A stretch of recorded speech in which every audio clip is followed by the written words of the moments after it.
All right. Well, good morning, everybody. Welcome to another edition of the Carton Show here on FS1. Happy to have my main man, David Jacoby, right over there. Yeah. Happy to have Super Bowl champion, Mr. Biggs, right here. Willie Colon, and a little bit later on this morning, Adam Silver, the commissioner of the NBA, will join us live in studio right here on FS1. But it is Thursday, meaning week 7 of the NFL season gets underway tonight. So let's start you off with Thursday morning headlines. Saints and Jaguars tonight. Trevor Lawrence questionable, but most people down in New Orleans at Jacksonville think he's going to play tonight despite that knee injury. You're talking about the 3-3 Saints, the 4-2 Jaguars. Whoever wins this game is in first place in their division after 7 weeks of football. Big game tonight. Yeah, big game, but I'm not a big believer in Trevor Lawrence. Man. I think he's not the best quarterback in the division. I think C.J. Stroud actually is. I believe it's C.J. Stroud, but nevertheless, that's not the game tonight.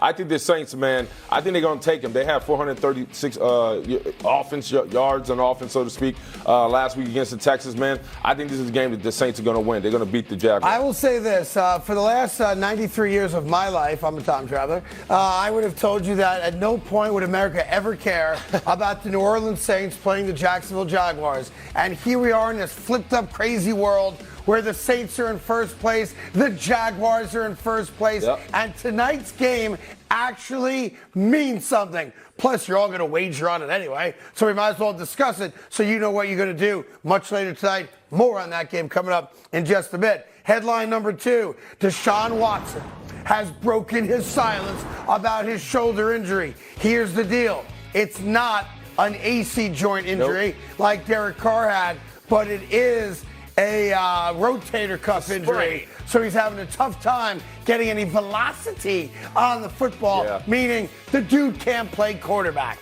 He can play, but he's worried about the velocity, and he's also worried about the micro tears. He talked about, the game against Baltimore where he worked out in the morning. He said he felt good, but he didn't feel great. He didn't want to put the team in a bad position. If I'm Deshaun Watson, man, you got to play. I'd rather deal with a quarterback that gives me his all than throw P.J. Walker out there and let's just hope for the win and our defense can be dominant. And here's the deal. When you got $230 million guaranteed coming in, I would say, and again, it's not my body, it's not my life, but this is my commitment to this show, is give me the needle.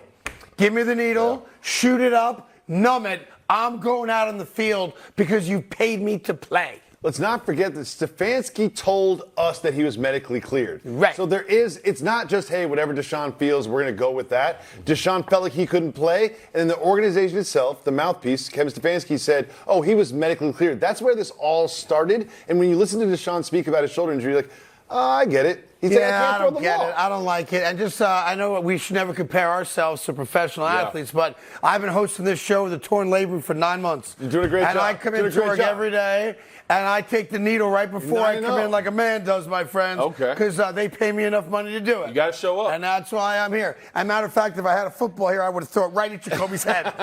Just to show you that I still got velocity on my thing. Right. Anyway. Sorry, you just happen to be there. I'll be okay. No, you throwing it at him. All right, third headline real quick. I'm already tired of this clown, but James Harden has no-showed Philadelphia practice in preseason. He allegedly took a flight back to Houston. He's done this before. He'll do it again.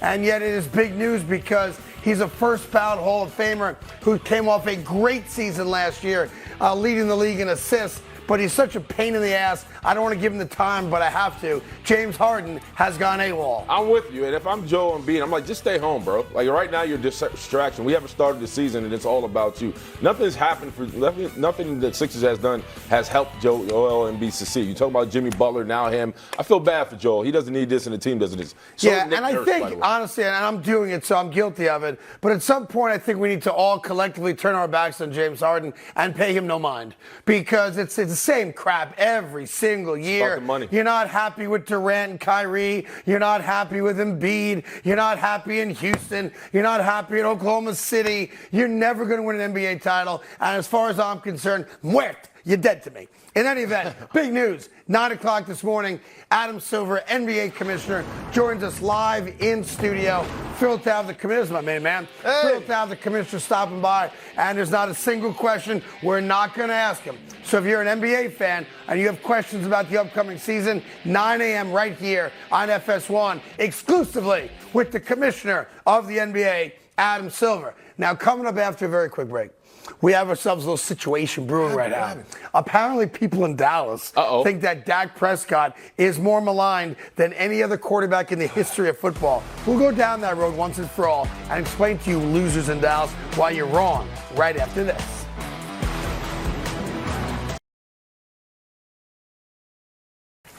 Welcome back to the Carton Show. That handsome fella sitting right there is Greg Jennings, Super Bowl champion, Green Bay Packer, Hall of Famer. He told me yesterday, I got to come back on the show. I don't want to miss Adam Silver, so that's why Greg's here again. Plus, he knows a little something about football, so let's get into some football. This is starting to bother me to my core. Much like James Harden's bothering me in the NBA, Mike McCarthy came out and talked about all the heat that Dak Prescott takes as the Cowboys quarterback. It's obnoxious now. Listen to Mike McCarthy.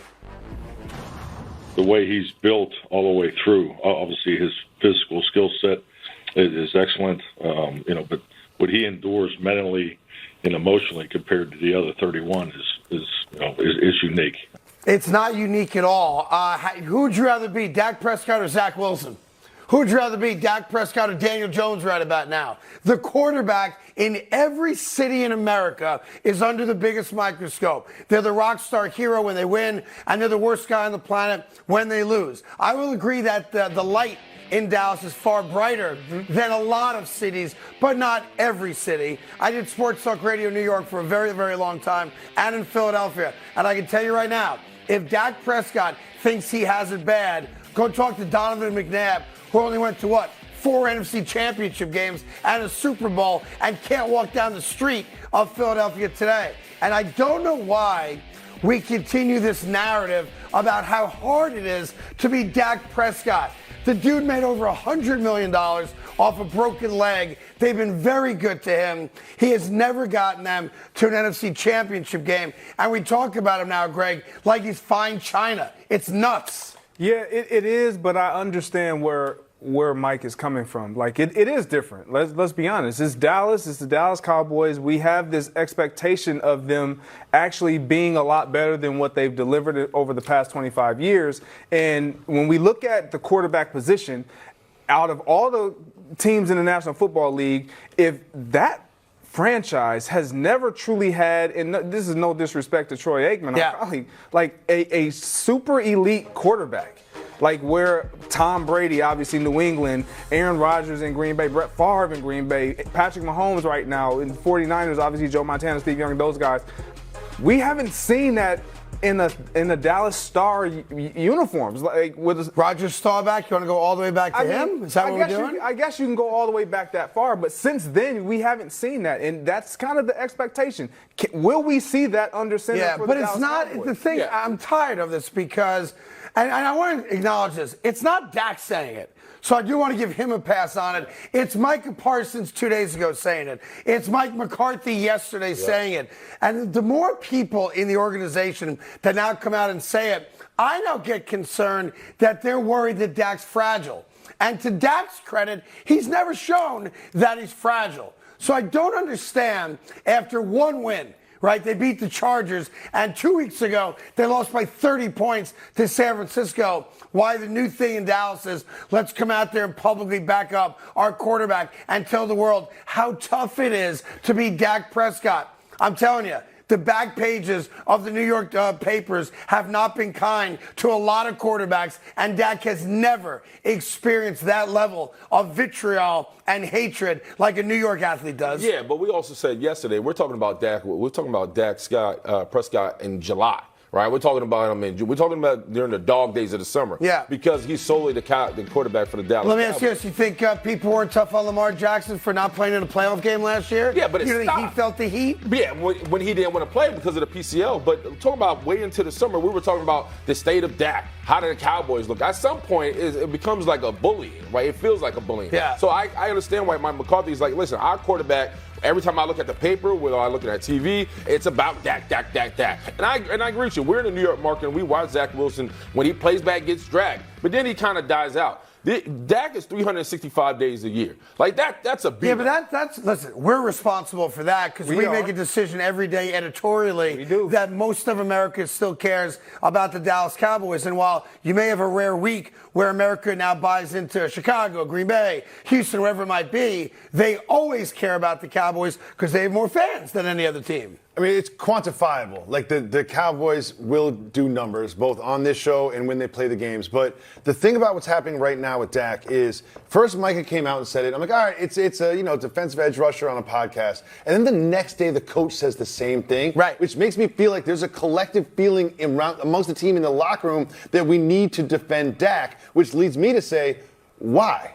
Why do his teammates and his coach need to speak into microphones and say, Dak, you guys are too hard on Dak? Why are they coming to his defense? And here's the weird thing about that. 3 months ago, the second best defensive player on the team called him a bitch, right? So you're the guys that are mocking. Where are you? Yeah, but he called him that word on the field while he was playing. It wasn't like he was in the locker room walking by the game. You played football a long time, so did you. I've covered it a long time. I've never heard a franchise quarterback be called the B word on the field and or off the field. I have.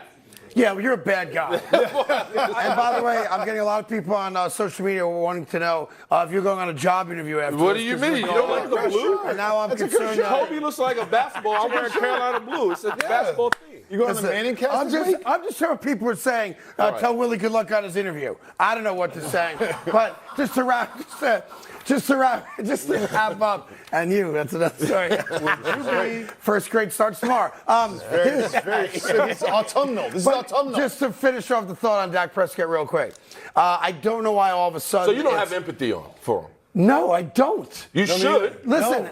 I lived in a town. He gets scrutinized like LeBron James. It's the Cowboys quarterback. That's going to happen. It's the same type of thing. Oh, they win the Super Bowl, you feel bad for them. Go ahead. The reason why we see Mike McCarthy, we see Micah Parsons and all his teammates coming to his defense is because they have a relationship with the guy. It's not just the player. But Greg, they're doing it off a win in which everyone in America is acknowledging he played well. It's not just about that. It's the connectivity that they have. So they're coming to the plate and coming to the rescue of a guy that has these personal experiences. He's had the ups and the downs off the field with life and death like situations. So when you have that type of exposure to an individual and you see people taking shots because of what we in the locker room, it's a game. It's our reality, but it is a game. It's like I gotta come to his defense because I know he's not gonna do it for himself. And so that's just what teammates do. Yeah, I'll tell you, the last time I saw Dak Prescott talking was yesterday, and he was making fun of the tush push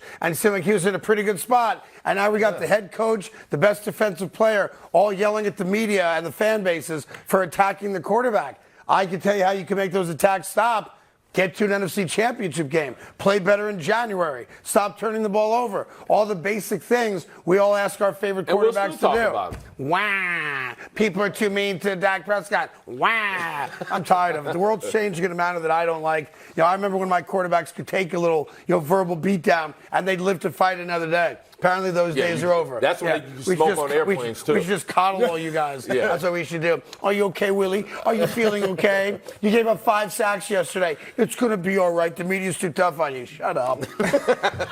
I'm in a good mood today. We can tell. You know why? Because Adam Silver's a dear friend, and he's coming by in studio to talk NBA basketball with us. Plus, we got the latest on Davante Adams, who's clearly on his way out. It'll be the Halloween bloodletting in Vegas that we've all been waiting for. Plus, again, Adam Silver coming up in a little bit, right after this on FS1.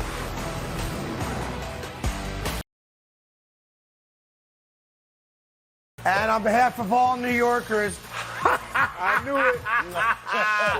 Max Scherzer last night, a chance to give the Rangers a commanding 3-0 lead. How'd that go? But he's all over the park. How'd that go? 4 innings pitched, 5 earned runs, and a home run, and never really gave the Texas Rangers a legitimate shot to win this game. Afterwards, of course, he said, I pitched great. Look, the Rangers may very well beat them and go to the World Series, but for every New Yorker that thought Max Scherzer was bringing the New York Mets some postseason glory, we loved every second of it. Take your wins where you can get them. And even better, Jacob DeGrom watching from the.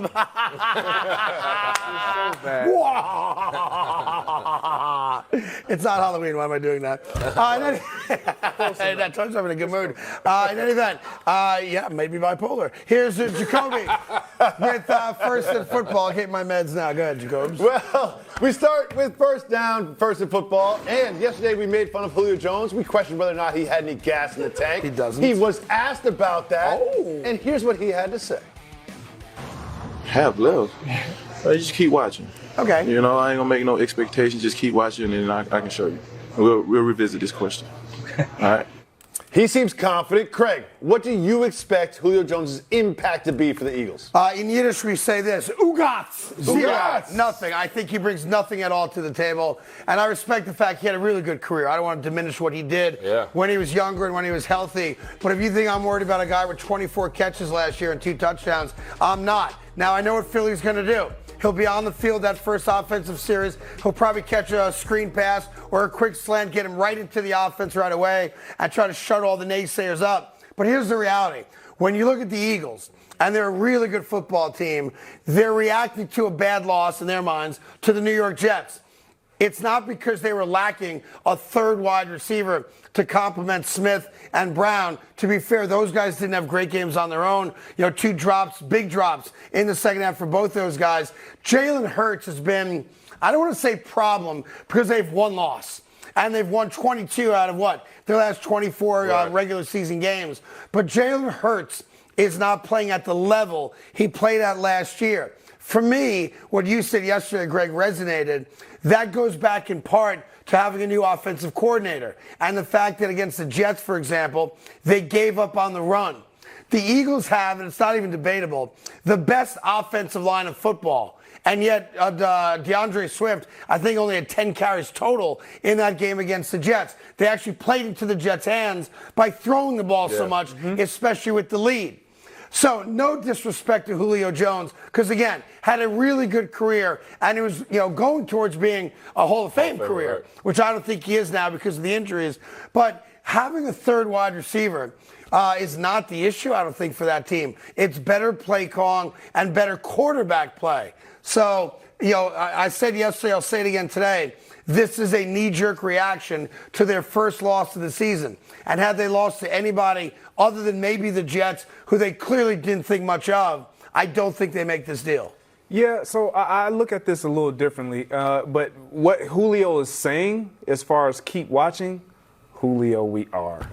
Yes, and that's going to be a problem for him. Yes, right. I've been there as far as the older guy in the locker room, having expectations of providing what I once was, and no one believes that they can provide that more than the individual themselves, right? So obviously you got to have a level of confidence if you're Julio Jones. But the reality is we haven't seen it since 2 years prior to his departure from Atlanta. And because of the injuries, and now all of a sudden we are supposed to believe that you can be someone that we just don't see this. A guy that has not performed up to an elite level, and then all of a sudden 3, 4, 5 years later, they're back at the top. You lived it. This is what Julio Jones is going to be. He's going to be the 2015 Greg Jennings. Don't do right? that. He's Whoa. He's going to. Hold on. Wait a minute. That's I'm sorry. We are brothers. Unnecessary roughness. We are brothers, but I got to keep it real on this show. I told the audience I'd never lie to them. The 2015 over-the-hill Greg Jennings had 19 catches for 208 yards. That's Julio Jones. You've lived it. You know it. You can speak to it. Go ahead. We'll wait. Well, no, I'm going to say this. I'm going to say this. He said it right there in the interview. There will be no expectations because he'll be the number 3, right? Yeah. Like, you're going to talk about AJ and Davante, and you still got Gallus' daughter, DeAndre Swift. There will be no expectations. He's just going to be a body, and if he gets off, he gets off. If he doesn't, they'll move on from him. Look, he's obviously a competent football player. He's going to run the right route, you assume. But if the Philadelphia Eagles, after their first loss of the season, are like, oh, my God, we can't win a Super Bowl without Julio Jones, you need to ask yourself the question, we're going into week 7, how come no other team brought Julio Jones in even for a workout, let alone to sign him? And there are teams, good teams, like the Eagles that I think could use another wide receiver. Yeah. Hello, Kansas City, right? Yeah. And yet the Eagles panicked because they lost. And again, it's no disrespect to Julio Jones, but, disrespect to me. Yes. Yes, disrespect to you, not to Julio Jones. Make sure we're clear about that. Moving on to second down, let's turn our attention to the quarterback of the Eagles and the quarterback of the Dolphins, that man Tua Tagovailoa. Their careers will forever be intertwined because of the time they shared at Alabama. Tua talked about that and put the two of their careers in perspective. Here's the quarterback for the Dolphins. There's different ways to skin the cat, right? Many different ways. What cat? He went down a different road than I did to get to where I'm at. And he had to go down a different road to get to where he's at. But like I said, I got a lot of respect for him, who he is as a person, who he is as a player. So they're two of the best quarterbacks in Alabama. Now they're two of the best quarterbacks in the league. Who would you rather have, Tua or Jalen Hurts? Well, that's a really tough question. I think, they're both products of having really good guys around them, to be fair, right? I think if you put either one of those guys on a bad team, they're not playing at the level they're playing. And I don't take anything away from them. You're still going to make all the throws. To me, this game, for me, just as a human being, if I'm Jalen Hurts, I got this game circled. Because while Tua did nothing wrong, and God knows it's 5 years ago now, when he came in famously in the second half of a national championship game, and Jalen had to sit on the sideline and watch him, lead Alabama back to win a title, and then he transfers out. We all know the story. But as a competitor, that's the guy that took my job.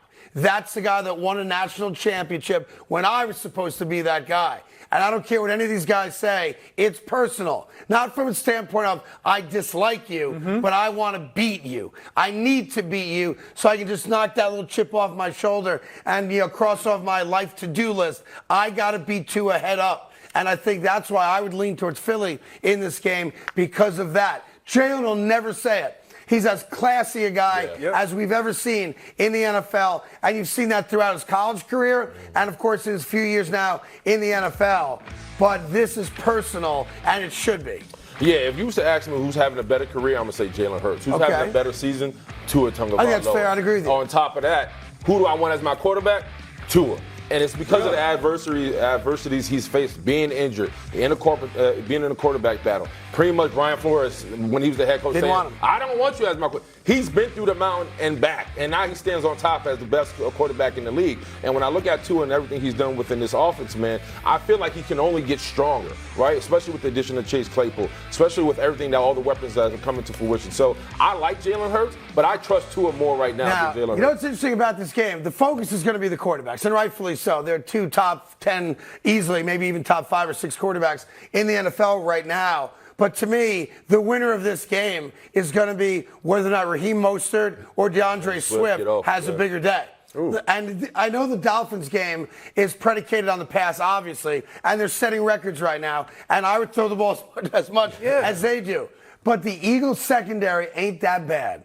It's not that bad. It's their run defense that I think is their weakness. No, their secondary has struggled. I think it's the other way around. Go ahead. Their secondary has struggled. So if as a receiver, and I know that this dynamic is what it is, even though they have love for one another as individuals, Jalen Hurts and obviously Tua, I want my quarterback to be shown as the better of the two. Like, there's no other way to go about it. Forget the running backs. This is about who's going to throw the ball, who's going to be most effective in how you win the game. And what do the Miami Dolphins do well? They throw the ball. Yes. And who do they have? Jalen Waddle and Tyreek Hill. The fastest guys that Jalen Hurts understand.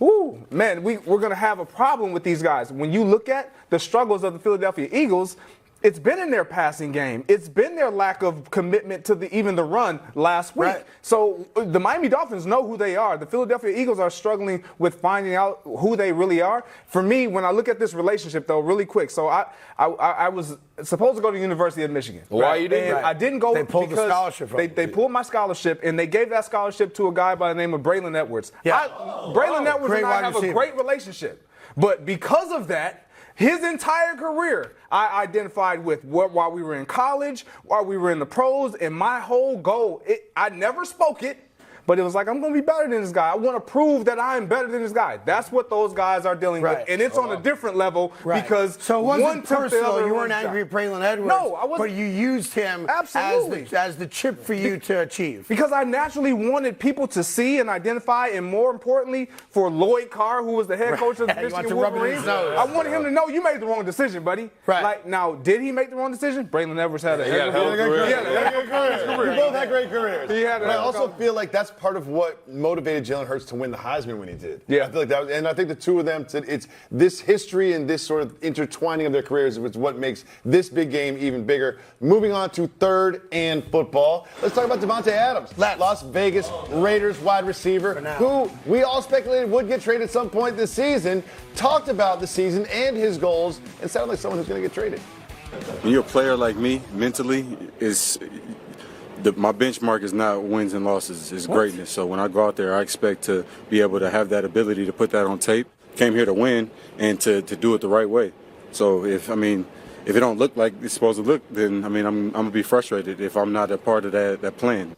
That doesn't sound like someone's committed to the Las Vegas Raiders. So in the event that he does get traded, where can you imagine he ends up? Well, let me just backtrack on that 1 second. That's not a guy, it's not about his lack of commitment. That's the guy that knows the Raiders stink. And went there under the pretense of I'm going to get to play out my career with my best friend and college roommate, Derek Carr. And when they pulled the rug under him, I got ticked off. Now, I come to work and I come to play every week, and I'm as good as anybody in the league. The problem I have with Davante Adams, real quick, before we discuss landing spots for him, is that a month ago we said, look, life is short. We need to start winning games. I don't want to be a part of a bad franchise. I want to win games. And now a couple weeks later, he's saying, it's not about winning to me. It's about my stats. So I think he's frustrated, and rightfully so. Whether it's Derek Carr being kicked out of the building last year, Jimmy Garoppolo coming in, that he gets hurt, backup quarterbacks, my numbers might suffer because of it. If I'm not going to be on a team that's going to win a Super Bowl, I better start getting some Jamar Chase numbers because I'm good enough to get Jamar Chase numbers. Now to answer your question, where it makes sense? Well, if Aaron Rodgers was the Jets quarterback, I would have the Jets on the top of the list because of their history together, obviously. That's not the case right now. I will go to my grave telling you that at some point, the Kansas City Chiefs need to upgrade their skill position players. They are not winning a Super Bowl right now. And I say that with all deference and respect to the greatness of Patty Mahomes, who is the biggest and best quarterback in the NFL. But you've seen every single week the Kansas City Chiefs aren't their dominant selves, right? And that's because he's got one guy he trusts to throw the football to. So it'd be hard-pressed to see the Raiders making a trade to Kansas City. I want to acknowledge that, and that'd probably be the last thing the Raiders ever want to do. But it makes the most sense on the Kansas City side that that's the guy you go get. And considering that the Chiefs never draft higher than what? 28th, 30th? I would give the Raiders a first-round draft pick in next year's draft to get Davante Adams, because that draft pick is not going to be as much of a game changer as Davante Adams will be. Yeah, the problem with Davante Adams is that he is expected to be a difference maker, but the offense is absolutely trash, right? When you average, they only had 38 points in the last 2 games. That's not a good offense, and he's watching himself pretty much dangle away, right, as the rest of the league kind of moves ahead. The problem also is, when you look at him from a total, he hasn't been happy since he's been in a Raider uniform. I haven't heard one. Well, he had a great year last year, though. As a Raider, but he's been complaining since he's every time he's in front of a mic. There's something wrong with Davante. I don't agree with you on that. I push back on that. But here's his Raider career. I mean, that's pretty damn good. Yeah, there's not a lot of wide receivers that have that production in that amount of games. Go ahead, Look, Greg. The reality of Davante Adams' situation is he's had a career where he's had tremendous amount of success, both individually and winning. Not Super Bowls, obviously, NFC Championship games, all those things, but he's experienced the elite level of quarterback play. And to go to a team and a franchise where you feel like, you know what, I'm willing to give that up because of the relationship. I want to enjoy it. I want to have fun now, put up fun numbers. Winning is still a priority, but I will settle for the fun in the relationship of being able to play with a teammate that I've grown up with, a guy that I've grown up with. That is gone. Right. So now you've detached what connected him to you as an organization. So now he's naturally starting to detach because it's not even about winning for him anymore. He's not even having fun. Right. He's not having, so even if he gets the numbers, he's not enjoying it. And let me just say one thing about Kansas City. If you missed it yesterday, Kansas City did make a trade with the New York Jets. They did. The McCole Hardman deal for the Jets just didn't work out. 1 year, $4 million. So they traded him right back to Kansas City, which proves to me that Kansas City is acknowledging they need another piece on offense. They also swapped some 6th and 7th round draft picks, but McCole Hardman is now a Kansas City Chief again. We got more football coming your way. A little Baltimore Raven action. Oh. Are we concerned about the Ravens offense that's had a tough time in the red zone and a tough time overall? And that's awesome right there. Bottom of your screen.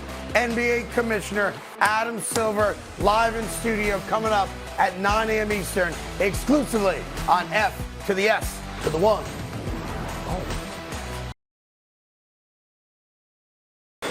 Hi, welcome back to the Carton Show. Just a little programming note reminder here, as NBA Commissioner Adam Silver will join us live in studio at 9 a.m. Eastern Time, and we'll answer the question as to whether or not he can beat Michael Jordan one-on-one. So looking forward to that conversation later on. They're both going to be here? Just over an hour from now. Now, Michael's coming in next week. Great. So that's coming up at 9 o'clock Eastern. Adam Silver joins us. All right, back to some football chatter. There's some concern in Baltimore, guys, about not just Lamar Jackson's performance, but the offense overall, specifically the passing game, because this was supposed to be, a lights-out, high-powered, high-flying offense with Todd Monken. And to be fair, other than a couple of drives here and a couple of drives there, it has not been that way. And Lamar Jackson talked about the inconsistency of the Ravens offense. Listen to this. I believe we've been inconsistent. Up and downs. We've been showing glimpses of what we could be, and we've been showing where it's like what we've been doing, like where the offense went.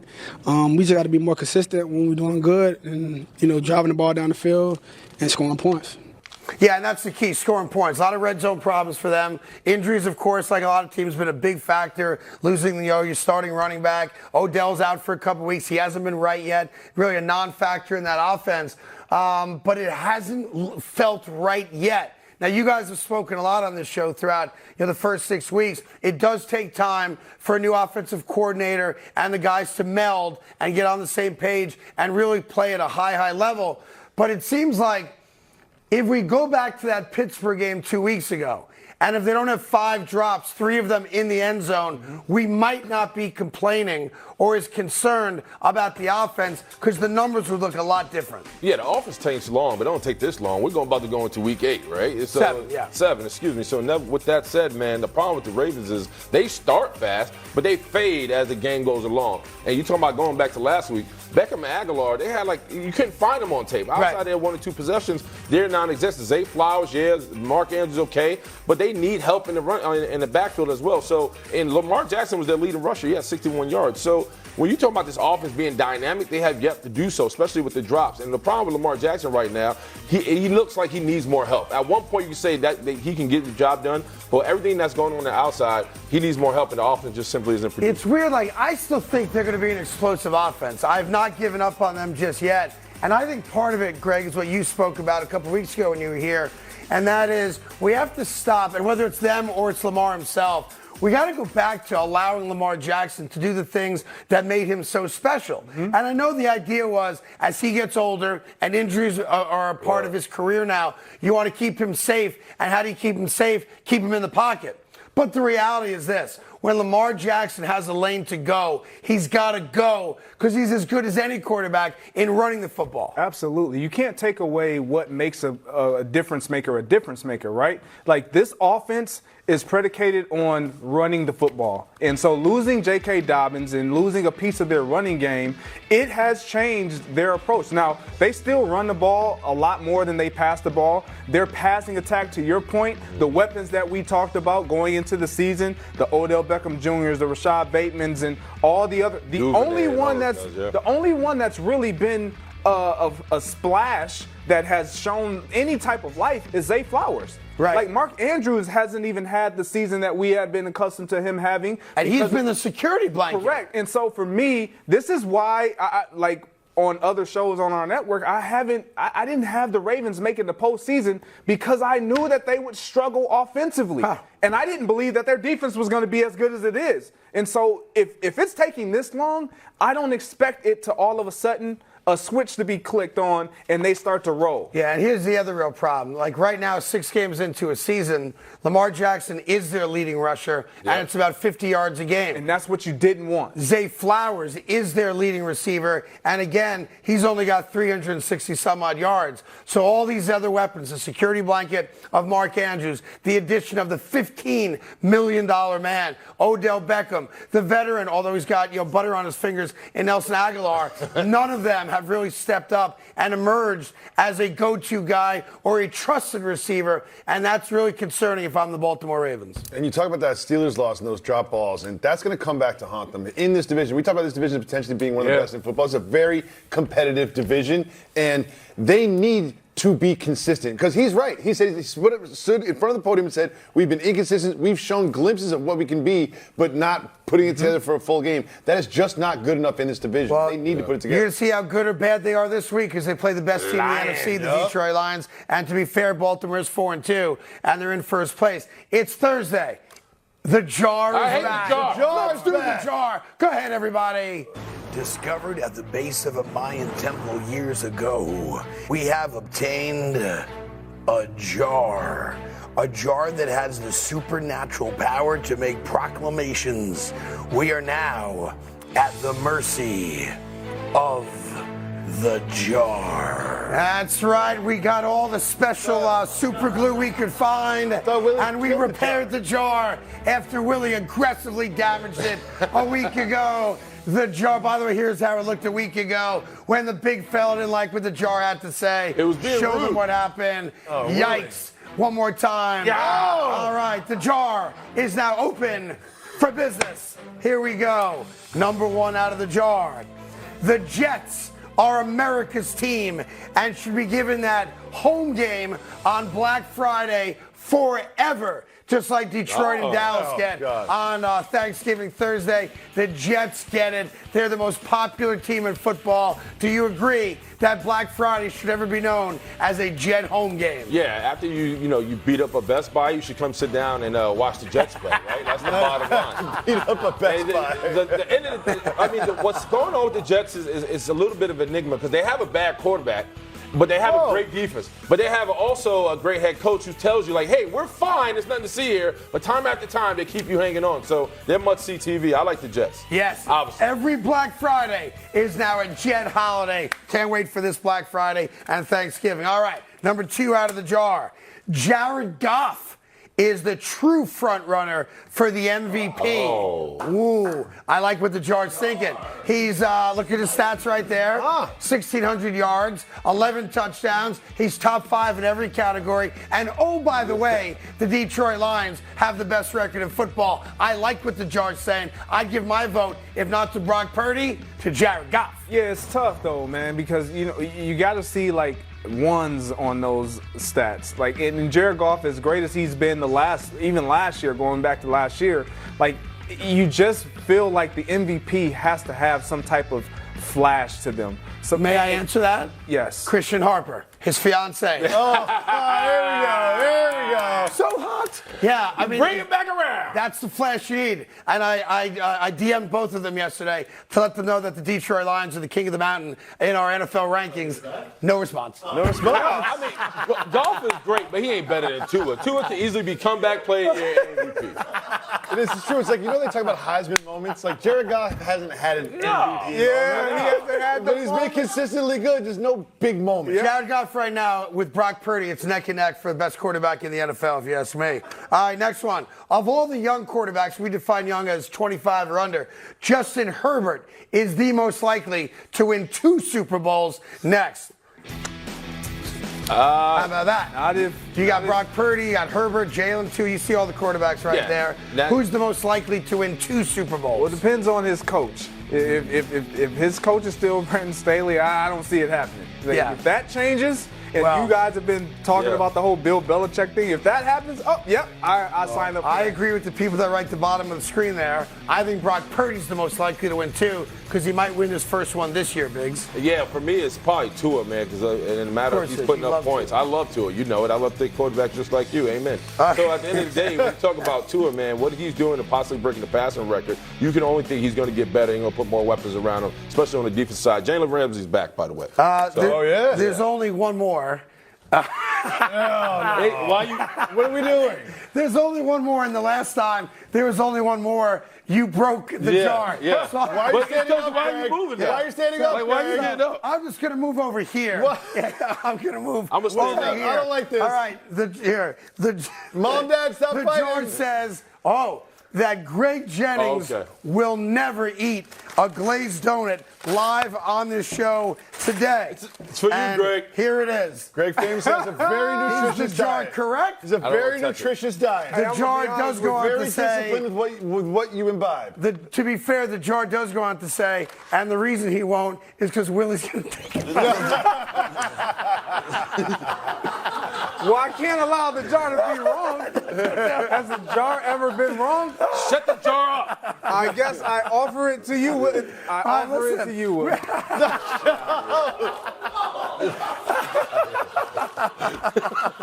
It never came down. It's like Bobby Schmurda's hat. Bobby Schmurda's hat. We got to take a break. Good. Program reminder that, first off, are we sleeping on the Jaguars? They're in first place. They play tonight. And coming up in just about an hour, NBA Commissioner. Let's get him a donut. Let's get him a donut. Adam Silver's going to join us in the studio.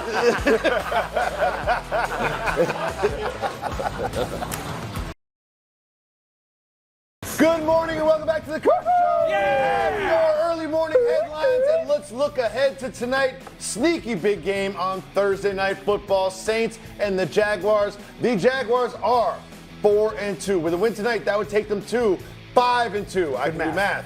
And Craig, I'm going to ask you a question. Yes, sir. I personally have been sleeping on the Jaguars. Do you think we are all sleeping on the Jaguars as AFC contenders? No, I think everyone preseason said it was a lock that they win their division. And then all of a sudden, before they went out to London, had back-to-back games in London, there was something wrong with them. They were under 500. The offense was not clicking. Trevor was not playing great. And a team that boasted about, we're going to have a 5,000-yard passing offense, and we added Calvin Ridley, and we're going to be money good here. And it's year 2 of Doug Peterson. Wasn't. And then to their credit, they got this little vacation out there in England and made teams come to them, and they won both those games. The first one against Atlanta, and then, of course, they beat the Bills out there. I don't know what they are, to be honest. I knew they are very well coached, and there's no doubt that Trevor Lawrence is a legitimate star quarterback. But I don't know what the team is, because I've seen them play football, and you question, are they the Jaguars of the last decade where they're not very good? And then you see little drives and glimpses where, wow, this could be such a dynamic offense that gives defenses a real pain, and I just haven't figured them out yet. I still think they win their division. I don't think that's going to change at all. But I don't know how good they are. And because of the division they play in, it's not like they're playing great teams week after week after week. Like we've shown a lot of schedules here on the show the last couple weeks. You know, what Dallas has to go through, right? What the Eagles have coming up. What San Francisco, the Bengals off the bye, right? But when you look at the Jacksonville Jaguars, they haven't yet gotten to that stage of their schedule where it's week after week, really good teams. And I'd make the argument we're not going to see that until we get to week 13. And if I want to give Houston some love, week 12, right? Where, you know, the Saints, I don't know what the Saints are either, to be honest, you know, thus far this year. Pittsburgh, as much as Pittsburgh, we all love Mike Tomlin, let's be honest, that offense stinks, right? San Francisco's a real test. So I don't think we're going to really have an understanding of just how good or not good the Jaguars are until we get out of that bye week and they start playing better teams consistently. Yeah, I thought when we started the season, we thought Trevor Lawrence was going to be the best quarterback in this division. Yeah. And he's not. It's C.J. Stroud. I agree. Bottom line. And when you talk about the numbers right here, look at turnovers right now. Trevor Lawrence, right? 6 turnovers to a rookie. 93. You're talking about passer rating, 91, and you're talking about 96 for Stroud. Overall, man, obviously touchdowns, that speaks for itself. But overall, the problem with the Jaguars, they're the middle-of-the-road team, right? They got a steady defense that's 31st against the pass, but pretty stout against the run, and they can sack the quarterback. And let's just call it the way it is. Does anybody sitting here right now or watching this show right now think in the moment, it could change, in the moment, are the Jaguars a Super Bowl team? No. Right, and that's the problem because they thought they were coming out of training That's what they told camp. us. Yes. Yeah, that was what they told us, and we believed it because of Doug Peterson and his pass. And because they won a playoff game And they won a playoff game, yeah. So for me, when I watch this team, this is a team that last year they had a tremendous amount of success. They win a playoff game. No one expected them to really do any of those things. And so now you have an organization and a team that's coming into the season for the first time in franchise history, and that's not all the way true, but pretty much where there's expectation to win. Sure. Yeah. From not only them inside the locker room, and it's real, but even from us outside the locker room as media members. And so when we look at this team and the way that they struggled and the mishap against the Kansas City Chiefs and the opportunity that they missed there, and it took them to go to London and be there, and then the Bills come over and travel and all the things. It's like, to your point, we don't really know who they are. So tonight they have an opportunity with a national audience to show us who they are because we've selected them kind of as like the team that we're hopeful. They were supposed to be the next breakout team that kind of dominated the division. Hasn't happened yet. Now I will say this: they're 4-2 right now. They ended last season on a 7-2 run. They got them into the playoffs after a horrendous first half. Do the math on that. 7-2 plus 4-2 is 11-4. 11-4 over a 15-game span is pretty damn good. The problem is that the Texans are playing good football. The Colts, to their credit, have manned up, and they're not just laying down for people. And a division that we thought was easily going to go to Jacksonville, they're going to have to fight to win. Yeah, but early in this year, we called them frauds, right? Because of the loss to the Chiefs. And why? Because the Chiefs weren't at their best. That 17-9 That's 17, right? And so offensively, they didn't look good. So for me, I'm not a believer in the Jacksonville Jaguars. I want to believe. I like Trevor Lawrence. But what they've done thus far, valid with the 4-2 record, I'm not putting my money on them. I believe the Jags will win tonight, and I want everyone at home to watch for Josh Allen. Josh Allen, he changes the game on defense. Does. They don't have a great defense, but they have a great defensive player named Josh Allen. Keep an eye on 41. I don't like that. I feel like he should change his name. It should be Joshua. Something. Joshua. What's your middle General Josh S. Allen? You call yourself to differentiate himself. You can't be Josh Allen light. Yeah, because every time you say Josh Allen, I'm like, no, he doesn't play for quarterbacks the Jaguars.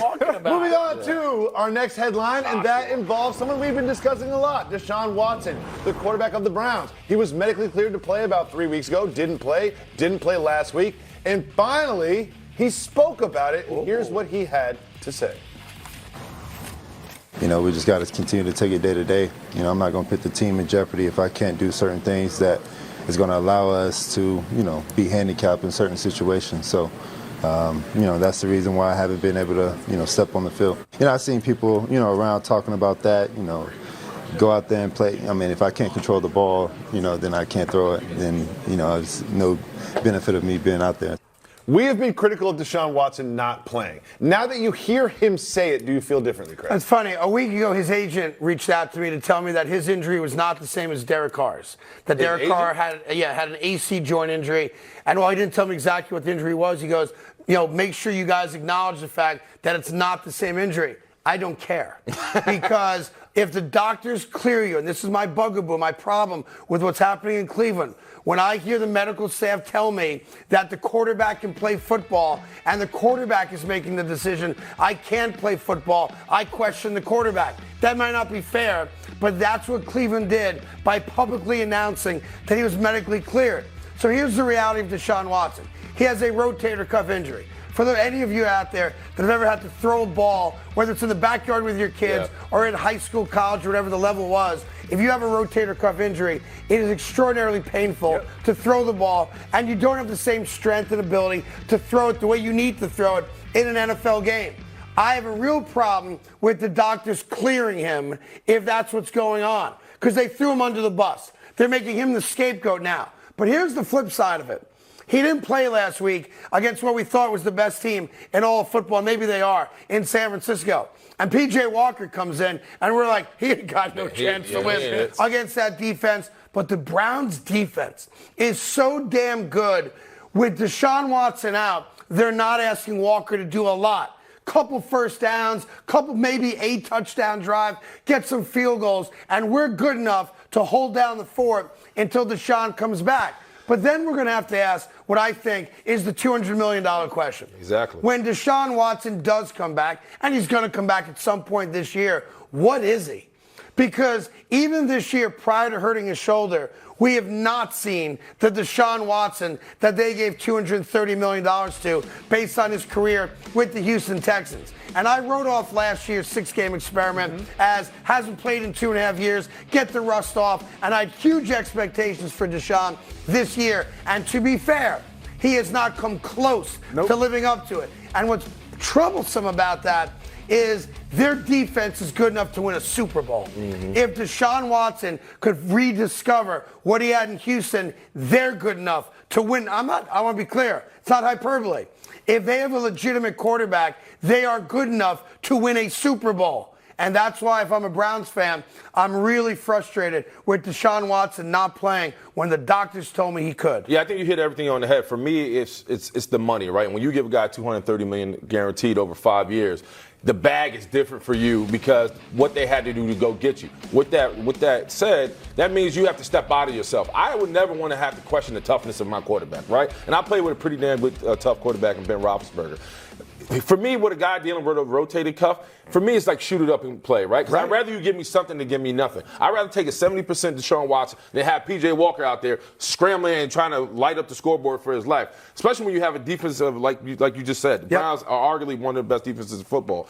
I need Deshaun Watson to play bigger football and be tougher at the position because that demands him. I understand he doesn't want to be a liability to the team. I understand he knows his body better than anybody else. But I don't know if there's an NFL player right now who does feel good. Every guy doesn't have the luxury of saying, I'm not playing, despite when they know I didn't. I was times when I dragged my leg on the field. I couldn't go to Rex Ryan or Todd Bowles or Mike Tomlin and be like, hey, coach, I'm not feeling it today. They're like, well, you don't have that option. He does. And so that's what bothers me. Greg? Yeah, for me, this is all on the Cleveland Browns and how they mismanaged the situation. Like, clear. You can't clear a guy and then we don't see him play, but then he's not even practicing. Like, he's not even on the practice field throwing balls, but you cleared him to play in the game, but he's not even practicing throwing. Like, that, but they say he's throwing away from media, whatever that means. I don't buy that. But all I'm saying is he's not taking practice reps with the ones and running their offense even in practice. So how can you clear a guy to play in a game? This is where I feel like they just have mishandled this entire situation, which takes me to identifying this is the Cleveland Browns. This is what they do. They botch things. And so, the Browns will be the Browns. Like, I don't expect anything other than that. I feel for Cleveland. I said the other day, I love Cleveland Browns fans. I love the city of Cleveland, and you just deserve better because this was supposed to be your year, if not to win a Super Bowl, at least win that division. But this is why if you're Deshaun Watson, this is your chance to win the city, right? Because you have more empathy, just like Cincinnati has empathy for Joe Burrow, dragging his leg, trying to win games. If you know this quarterback's hurt and you see him fighting and digging and fighting to keep this team apart, because the schedule gets tougher for them, now you win the city that way. You know, the craziest thing about that rotator cuff injury is that the remedy for it is deep tissue massages. Okay, moving on to our next headline. Let's talk about the NBA very quickly. We'll talk with Commissioner Adam Silver later. We'll ask him about James Harden. James Harden showed up to camp and then just sort of disappeared. Apparently, he's been in Houston for the last 3 days. But don't worry, Joel Embiid explained it all. Here's Joel Embiid. I don't know. Maybe it has something to do. I'm not sure. I don't know. Maybe he had something to do. I'm not sure. So James Harden has done this before. He did it with the Rockets. He did it with the Nets. And now he's doing it again with the Sixers.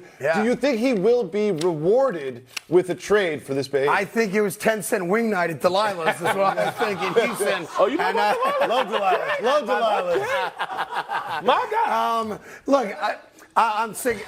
I'm very frustrated talking about James Harden. He and I have a mutual friend who told me the other day he's in the greatest shape he's ever been in going into an NBA season, and he's locked and loaded on playing basketball. There we go. And I'm like, I just can't buy that because he's not. Yeah. Right? And those are people very close to him, okay? I'm at a point now as a fan of the sport where I hope he doesn't get his way. Oh, wow. And if he wants to make a decision that he's not playing for Philadelphia, great, you can't play anywhere. And that's how I feel about it. And listen, any shot I got to attack Philly, I will, but not on this one. They deserve better. And the league deserves better because James Harden is undeniably one of the great players of his generation when he wants to be. And the only thing missing on his resume, of course, is the NBA title, but it's enough. Like, you can't hold 5 different NBA franchises hostage, and it's the same thing over and over again. And we have to get to the point where we just acknowledge that some people just aren't happy. Like, if you weren't happy in Brooklyn with Kyrie and KD, seriously, and then you go to Philly and you play with the MVP, and you did change your game and become an assist guy, 10-plus assists every single game, and you get into the playoffs, and unfortunately, for them, it ended earlier than they wanted. And you had a great team in Oklahoma City, and you were the man in Houston. Like, what else do you want? Because if you want, I'll send you to a team like Charlotte or New Orleans that never has a chance, and you can play out the rest of your days in total anonymity, and no one's going to care about you. But there's got to come a point in James Harden's career, which is coming to the end, where you take some ownership of it can't always be everybody else. At some point, you have to take ownership. This is who you are. Yeah, I think you hit it on the head. For a guy who's supposed to be a generational talent, I can't describe what his legacy is going to look like when it's all He's said going to and be a done. first-bout Hall of Famer that none of us like. Right. At the end of the day, it's more about the money instead of the wins, right? Especially when you have a guy with that type of talent. And when I look at him thus far, I'm saying, listen, homie, to your point, it can't be everybody else's fault. You got to look in the mirror. And if I'm Joe Embiid, I'm pulling him aside. I'm like, bro, just go. Well, enough is enough. Like you're not doing anything for me right now. You're not helping me. And there's nothing. I know he's trying to get out, and they haven't done anything. But if I'm Joe Embiid, this is where you step in, you talk to Morey, let's figure it out, right? Send him to Clippers, get Terrence Mann, let's do something. But right now, he's not the answer, and he's hurting the team. You guys are 100% right about James Harden. I want to talk about the Joel Embiid angle of all of this, because if you're Joel Embiid, you look at your body of work now with the Sixers, and you're like, all right, we got a guy for you. We got Jimmy Butler for you. Oh, we're going to draft Ben Simmons for you. Yep. Oh, you know what? We're going to give a max player for you, Tobias Harris. And now, you know what? James Harden, we're going to give you him. And none of it worked. None of it worked. And if you're Joel Embiid, you're loyal to the Sixers, but there's a part of you that says, I've been loyal to the Sixers for a long time, and this has not worked. And there's a part of this whole drama that has me thinking he's got one eye out the door. Listen, Joel Embiid is basically Philadelphia's Patrick Ewing.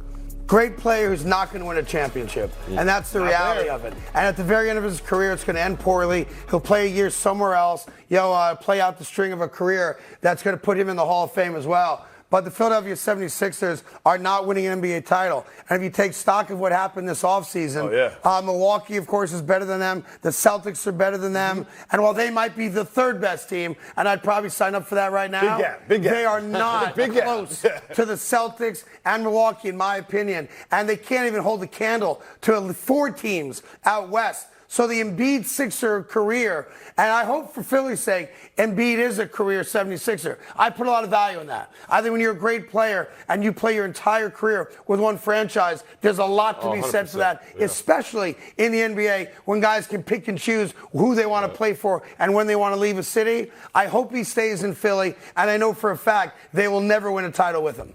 And that's a reality. I feel bad for Joel Embiid because, to your point, the front office has tried to put pieces around him, and the pieces has just never worked. And when I look at James Harden, he's a net negative right now. Like, addition by subtraction. Even if you get rid of him, I feel like you're in a better situation because you're playing with a guy that doesn't even want to be there. So how much productivity are you going to truly get? How much buy-in will you truly get? And at this stage in his career, like, I'm all about player empowerment. Like, you can move how you move and showcase player empowerment, but there comes a point where you cross the line, and I feel like that's where he's at. He holds franchises hostage. It's not right. Hey, we got much more football coming up. There's big concern down in Dallas that people are being too tough on Dak Prescott. Plus, NBA Commissioner Adam Silver joins us live in studio at 9 o'clock. By my count, we are 45 minutes away from the most handsome commissioner in all of sports, Adam Silver, right here on FS1. Kobe. We got Greg Jennings. We got the big fella Willie Colon. They're debating whether or not Stevie Wonder can sing. I can tell you this much. I see the Dallas Cowboys and Dak Prescott coming off a big win against the Chargers, but Mike McCarthy feels that Dak Prescott has been unfairly criticized. Listen to the head coach.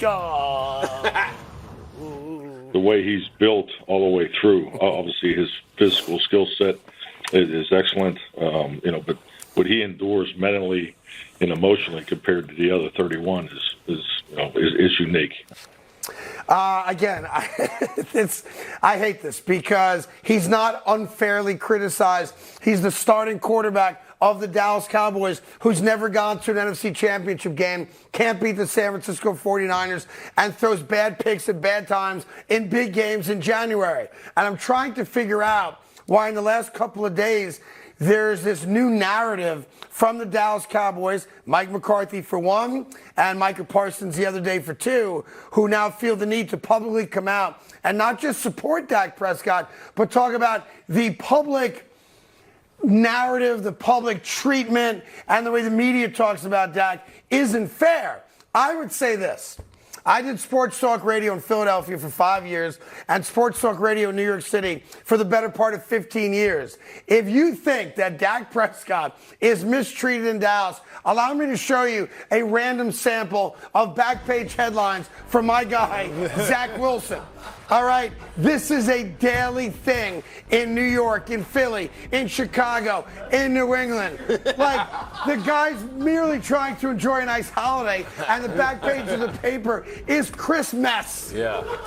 So you put the Thanksgiving one. That was the best one. I don't understand why all of a sudden people think that Dak Prescott gets it any worse than any quarterback in a major city that cares about football. I mean, in New England, they were talking about how bad Brady looked at the end, right? In New York, Daniel Jones, overpaid, sucks, can't play. Yeah. Zach Wilson, you know that story. And I'm trying to figure out why Mike McCarthy and collectively the Dallas Cowboys don't think that he's got the ability to handle it.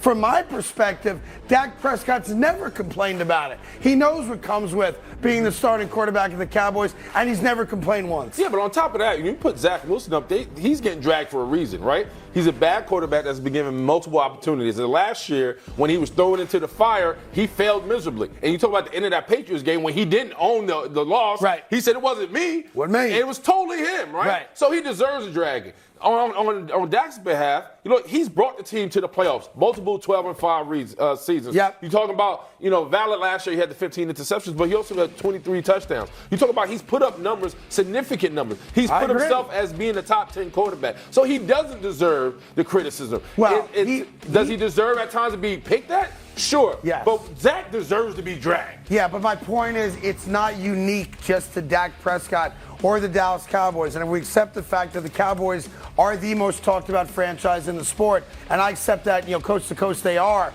so he gets more attention, good and bad, but it's not unique to him.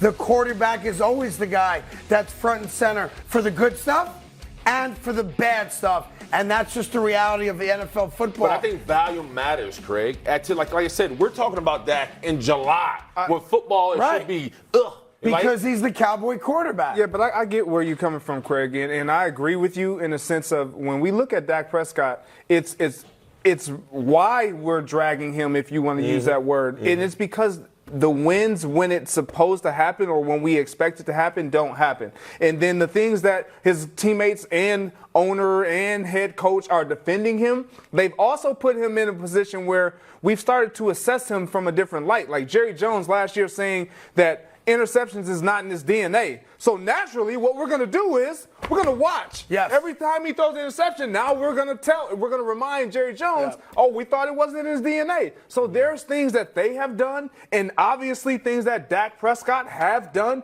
to give us reason to talk about him. But it's not unique. They come out and make it sound like Dak Prescott's under a bigger microscope and is more criticized than any quarterback in football. Again, go to major NFL cities where you have a 50-year career run as fans. Go ahead. Who could you compare him to? I would tell you that just as much heat as Dak Prescott. Every New York quarterback, the Chicago quarterback, the Philly quarterback.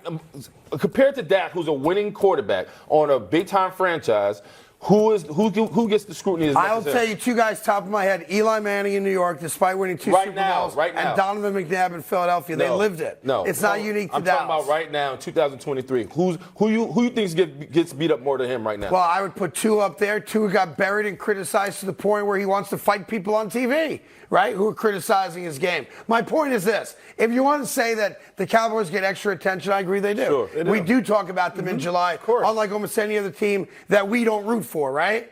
But the reality is that it's not special. It's not unique. A quarterback that's 2-4 in the playoffs with 5 interceptions who cannot beat the San Francisco 49ers is going to get dragged. I don't care what city the guy plays in. That's the reality of the sport. That's why you get $100 million. You can be Phillip Rivers. And you know what I mean? You have success. You have regular season success. You don't have a lot of playoff success. But you play for, at the time, the San Diego Chargers, and no one cares. That's fine. You're better off being the Dallas Cowboys quarterback and riding the high highs and the low lows and being in the spotlight and be playing under pressure. I like that. I think if I'm Dak, I prefer that. If I'm Dak Prescott, honestly, I don't like everyone else having my back publicly. There's a part of me that's like, guys, I'm good. I'm okay. Yeah. Right. I don't need you guys to have my back all the time and tell everyone to lay off me. I'm okay. I can handle it. I've been handling it. Because the result is now, if I'm a reporter and I've done this, I've traveled with teams and covered NFL teams for years, I go right up to Dak Prescott.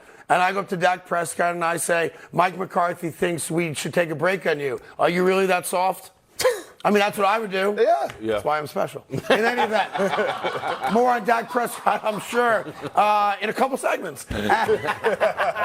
I will say that it is Thursday, and the big fella's here. Let's do it. And he put on a nice shirt. So it's time for another edition of a Will He or a Won't He? All right, I'll start you off with this statement. Zach Wilson starts a playoff game this season. Will he or won't he? He will! Yeah! But it won't be because of him. It's because of that defense. I don't give a rat's The defense is a championship-style defense. They're playing at a high level, but I like everything they're doing thus far. Zach just doesn't have to throw away the game. Be Trent Dilfer who they want you to be, and the Jets will be in the playoffs, and he will be starting. If we had a camera close-up on Greg Jennings, he rolled his eyes at your comment there. The eyes, the neck, the head, the whole thing. Because he won't. He won't. The Jets aren't making the postseason. I know it's a story that we're all excited about, and we're kind of rooting for it, but we can't because of Craig. And it's like it's all these things. We have mixed emotions. But the reality of it is, and you have been saying it, he's a bad quarterback. Yeah. That offensively they're going to have to do something different to get them over the hump. It's not just going to be about can this defense get them into the postseason. He's going to have to make plays. Has he been able to do it? Yes. Will he start to be able to do it when the games count even more at the end of the season? I don't know if he can. Yeah, ladies and gentlemen, to show you what I deal with on this show, I go back literally 92 seconds from right now, and here's video replay of Greg Jennings while Willie was talking. Look at this. So good. I want to see it again. One more time. Willie Colon says the Jets are going to make the playoffs with Zach Wilson. And here's the immediate reaction from our dear friend Greg Jennings. One more. Keep in mind, he's off camera at the moment as well. Very white eyes. Very nice. All right. Not a smoker. Not at all. You really do hate Aaron Rodgers. All right. Number 2, Jalen Hurts outplays Tua this Sunday. Will he or won't he? He won't. That's not happening. This is Tua's game, man. I think Tua has something to prove, especially against Jalen Hurts. I know the narrative is the other way around, but listen, Jalen Hurts didn't look good against the Jets last Sunday. Nope. And all season, there's been something missing. You alluded to it, Craig. But I think Tua's hot. I think he has the best offense in all of football. I think Tua's going to have a monster game against that Eagles defense. Yeah, he won't. Like, I'm with you. There's no it's not even about Jalen Hurts, really. It's about what the Miami Dolphins do. They throw the ball around, and Tua's the man behind the orchestration of all of that. And when I look at this Philadelphia defense, they're not going to be able to stop, they can't stop what the Miami Dolphins do in the passing game. They have not been able to do it. They haven't faced an offense like this. I don't see how they're going to slow them down. You would have loved playing that offense, yeah? What? Oh, my goodness. Let me eat, baby. Let Greg Feel free to roll your eyes if you want. No, you would have been blocking. You would have been blocking right up on the offensive line. I would have. Taking care of it. All right, number 3, here we go. Jared Goff wins the NFL MVP awards this year. Will he or won't he? He won't, man. Like, Jared Goff is doing a great job. The Lions are obviously relevant because of him and his offense. The defense is backing him up. But overall, it comes down to Brock Purdy and Tua Tagovailoa as far as MVP. Bottom line. He won't, and it would be a cool story. I know you like this, and you like the underdog, and I like the underdog too. But he doesn't have that wow factor. You gotta have some type of wow factor to you, and Jared Goff just doesn't do that. I'm sorry to do this. He does have a wow factor, Craig. What's that? Oh, Chris. Yeah, my God. Yes. Nailed it. Finally turned Jacoby. Jacoby. Yeah, and by the way, I've asked many times, can we just put a picture You up? really want this. It would be good to show America what we're talking about. And they haven't put it on the screen I mean, yet. they won't put her picture up, and I don't know why. She's in magazines. She's awesome. Yeah. All right. Will Craig ever not mention Jared Goff's fiance? He No. won't. He won't. He won't. All right, I'm just a simple man. Number 4. Micah Parsons will be in the top 4 of MVP voting. Speaking of MVP, will he or won't he? He won't. And by the way, Michael, cut your podcast. It sucks. Nobody's listening. And everybody's tired of hearing from you, right? And you have to, at this point, if you're not defensive VP and you don't lead the league in sacks, stop talking, right? Because we can't find you. 1 sack against the Chargers, no sacks against the Niners, big game, 42 blowout. Shut it up. Pull the mic. But you can subscribe to the Carton Show podcast. Yeah. You get podcasts. All right. The Panthers regret drafting Bryce Young over C.J. Stroud. They will regret it. Will he or won't he? They will, because that's not Frank's right guy. He wanted C.J. Stroud, and he made it very clear a couple weeks ago that was a John Tapper. That's his name, right? The owner, David Tapper. Excuse me. Close enough. The owner of the Panthers, right? So I think he's now realizing that the better quarterback is in Houston, and it is tough. It sucks because Frank Reich-style quarterback is a big guy, big thick guy, big thick country dude that can sling the football. Bryce Young is, he looks like he looks like he'd be in a boy band. So at the end of the day, man, I think Frank Reich he's salty about that.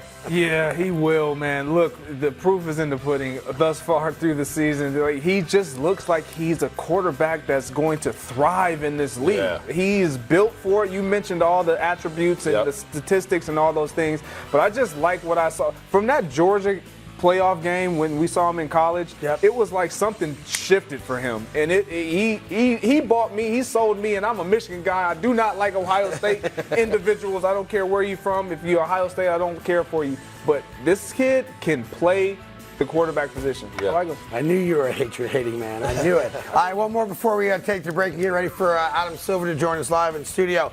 Bill Belichick makes it through the entire season without being fired. Will he or won't he? He will, but he won't return next year as the Patriots head coach, and that's going to be the story. I think he makes it through. I think the Pats aren't going anywhere. Mac Jones is who he is at this point. They're null and void. They're not a good story coming out of New England, but I think Bill walks out on his shield, and that'll be the end of it. They have already drafted the press release after the season. They've already drafted the press release where he resigns. There's no doubt about that. All right, we got much more football coming your way.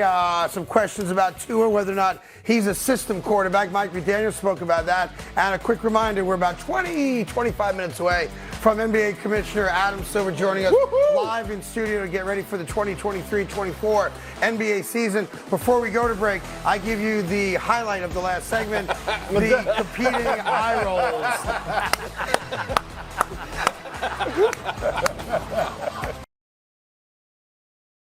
Welcome back to the Carton Show. That's Jacoby. That's, of course, Craig Jennings and the big fella, Willie Colon. Mark Davis is the owner of the Las Vegas Raiders. He was in Brooklyn yesterday for the WNBA championship game between a couple of teams whose names I don't know. But the team he owns won. And then what happened was he celebrated the win as the Aces beat the Liberty and win their second consecutive championship. Get it? Yeah, Get buddy. it? Get it? Yeah. Man. You know what the best part about that is? He'll never do it with the Vegas Raiders. Like Colonel Sanders. But I appreciate that. I'm sure he takes that ownership seriously as well. And congratulations to all the women who made that possible, as the Aces are the WNBA champions. Speaking of basketball, Commissioner Silver is in the building. Whoa. He'll join us in a little bit in studio to talk about the NBA coming up in a bit. But first, we go to First in Football with Jacoby. First down, we start with the Dolphins and head coach Mike McDaniel. He was asked about Tua Tagovailoa being a system quarterback, and he didn't really love it. Here's what he had to say.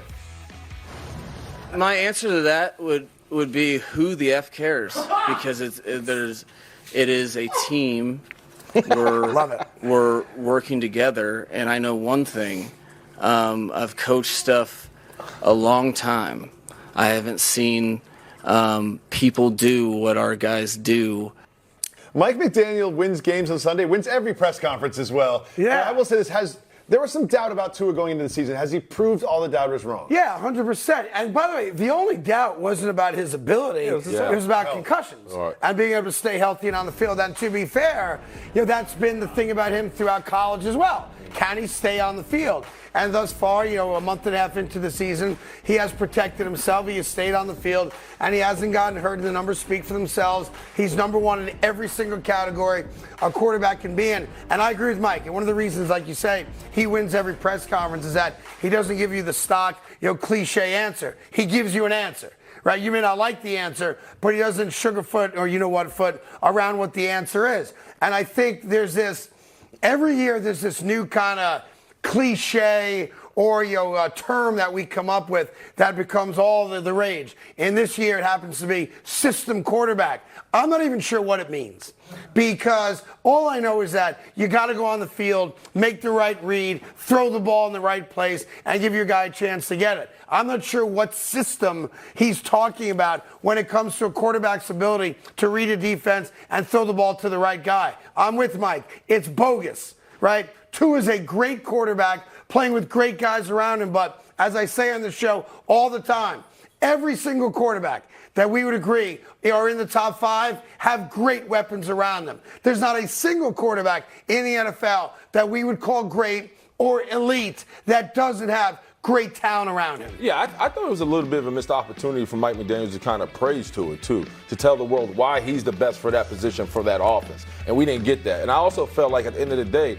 you could put a lot of quarterbacks in that position, but what that man's been through and what he's been able to overcome and the chip on his shoulder that he wears, that's why he's special. So I thought there was a moment where he could have really endorsed and promoted to it to say, hey, man, this is why I think he's MVP. This is why I think he's the face of the franchise. And this is why he's going to be our guy for the future moving forward. For me, the only real question about the Miami Dolphins offense is when we get into November, December, and January, does it travel well? That's the only last question you have to answer, and they can't answer it till they get there. And to be fair, with a third-string quarterback, they went into a blizzard last year and damn near beat the Buffalo Bills. Skylar Thompson. Skylar Thompson. So I'm with Mike on that. You know you're in a good spot when that's the question. You know what I mean? That's a great place to be for this Miami But it's offensive. Offense. It's offensive to Tua. They say it about Brock Purdy. It's offensive. How about at some point we just say, hey, the guy's a really good quarterback. The guy's a great quarterback. That offense isn't the same without him. And I know it ticks you off because it's obnoxious. Yeah, because it doesn't matter who you are. Like the idea that we have of quarterbacks, whether it's receivers, running backs, it doesn't matter. If they're in a position or in a system that is conducive to them providing what they do at the highest of levels, they're going to win. They're going to benefit. The whole idea of camaraderie, even at this table, is to put the best pieces that work together to highlight who we are and what we do. That's what you do. You do it in college. You do it everywhere you go in life. And we want to discredit a guy for being in a system. It's a knock. You're right. It's a knock on the guys. Yeah, I'm with you 100% on that. What else you got, Jacobs? I think you just called me a system commentator. Moving on. Second and football. Raiders wideout Davante Adams had some really interesting sound about where his head is at in his approach to the game of football. Here's what he had to say. When you're a player like me, mentally, my benchmark is not wins and losses, it's greatness. So when I go out there, I expect to be able to have that ability to put that on tape. Came here to win and to do it the right way.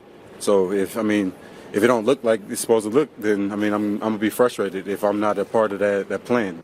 So it's a little bit of a change of tune from Davante Adams. Yeah. What does that tell you?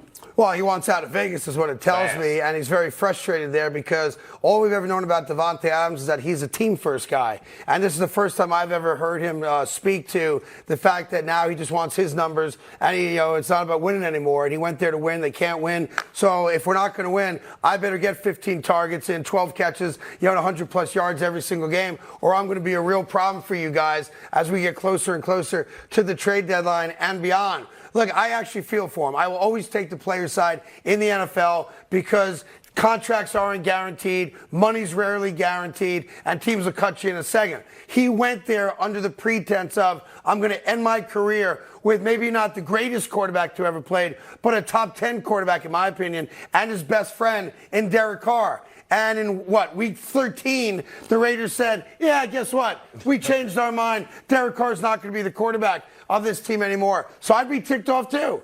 I went there with the hope of playing with my buddy and maybe winning a lot of games and having a run at the playoffs, and none of that has ever materialized. What I don't like about it is when a guy verbalizes, I'm now a me-first guy.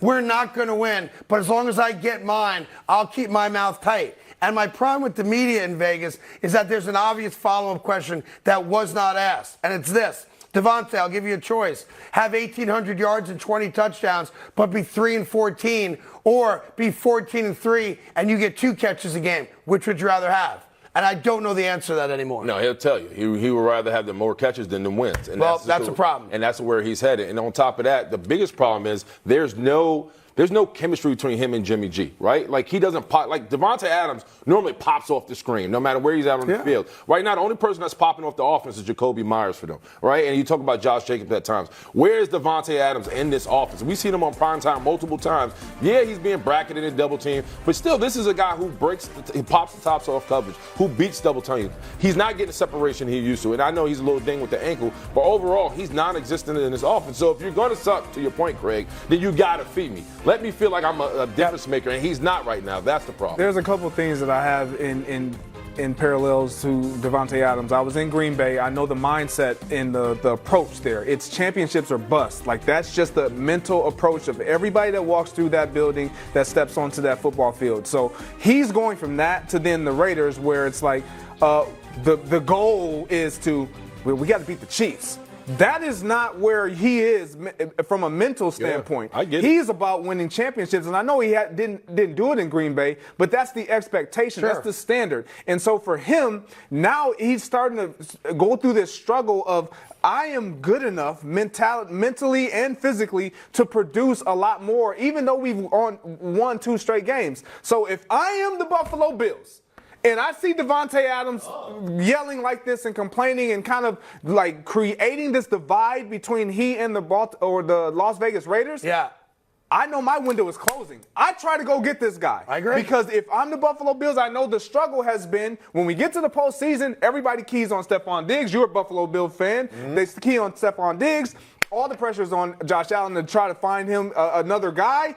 You don't have that guy in Gabe Davis. Davante Adams, I know you might. I don't know how they make it work financially, but you try to find a way to get it done. Well, look, there'll be a lot of teams that would get in line for Davante Adams once they announce it, whether it's in private circles or publicly, that he's available. And the trade deadline's coming up. We're only 2 weeks away from it, so there will be movement this year. There's no doubt about that. We will move on to third down, and Jadeveon Clowney is a lineman for the Ravens. They have a big game against the Lions, and he was asked about the Lions' offense that he will face, and he had some interesting things to say. Yeah, by far, yeah. Jeff Goff make them go. I think he's a smart quarterback, and their running game has been very, very dominating so far, and they're getting a lot of turnovers. Really they playing with the lead, and it's easy for you to play with the lead. It's going to come down to us up front, like I said, dominate the line of scrimmage and getting after the quarterback. So, are you more surprised about his praise for the Lions' offense or the fact that he called Jared Goff Jeff Goff? Yeah, that's the most disrespectful thing we've shown on this show in a year and a half. Whoa! Yeah, I mean, the MVP of the league and you don't know the man's first name? That's disrespectful. And if I'm Jeff Goff, I go out there on Sunday and I find Clowney and I'm in his ear the entire game. Say my name. Say my name. Say my name. Every time I score a touchdown, yo, Clowney, say my name. Now, I don't think he did it on purpose, And that's what makes it even worse. Yes, but he's also right. Jeff Goff and the Lions are the best team that they've played this year. And this is another one of those barometer games, right? On both sides, okay? Are the Detroit Lions the best team in football? Well, you beat the Ravens in Baltimore. You can put another little feather in your cap and say we are. If you're the Ravens and you haven't played great football just yet, you can beat the Lions. You can now tell everybody, we're good, relax. We just took out one of the best teams, if not the best team in football. This, to me, is one of the great games this Sunday, and it's on Fox at 1 o'clock. I'm looking forward to it. And if I was Goff, I would play it up. I would have fun with it. Oh, yeah. I'd wear a shirt, or one of those like name tags. Yeah. Hello, my name is Jeff, or whatever it might be, right? Yes, and they ought to be playing in the locker room. Say my name, say my name. Yes. That's what I would. So good. Moving on to fourth down. This is some interesting news. What? Kyler Murray is back. He's off the PUP list. Stay home. He's returning to practice. Why? Do you expect to see Kyler Murray start a game for the Cardinals this season? If I'm a Cardinal fan, I hope the hell not.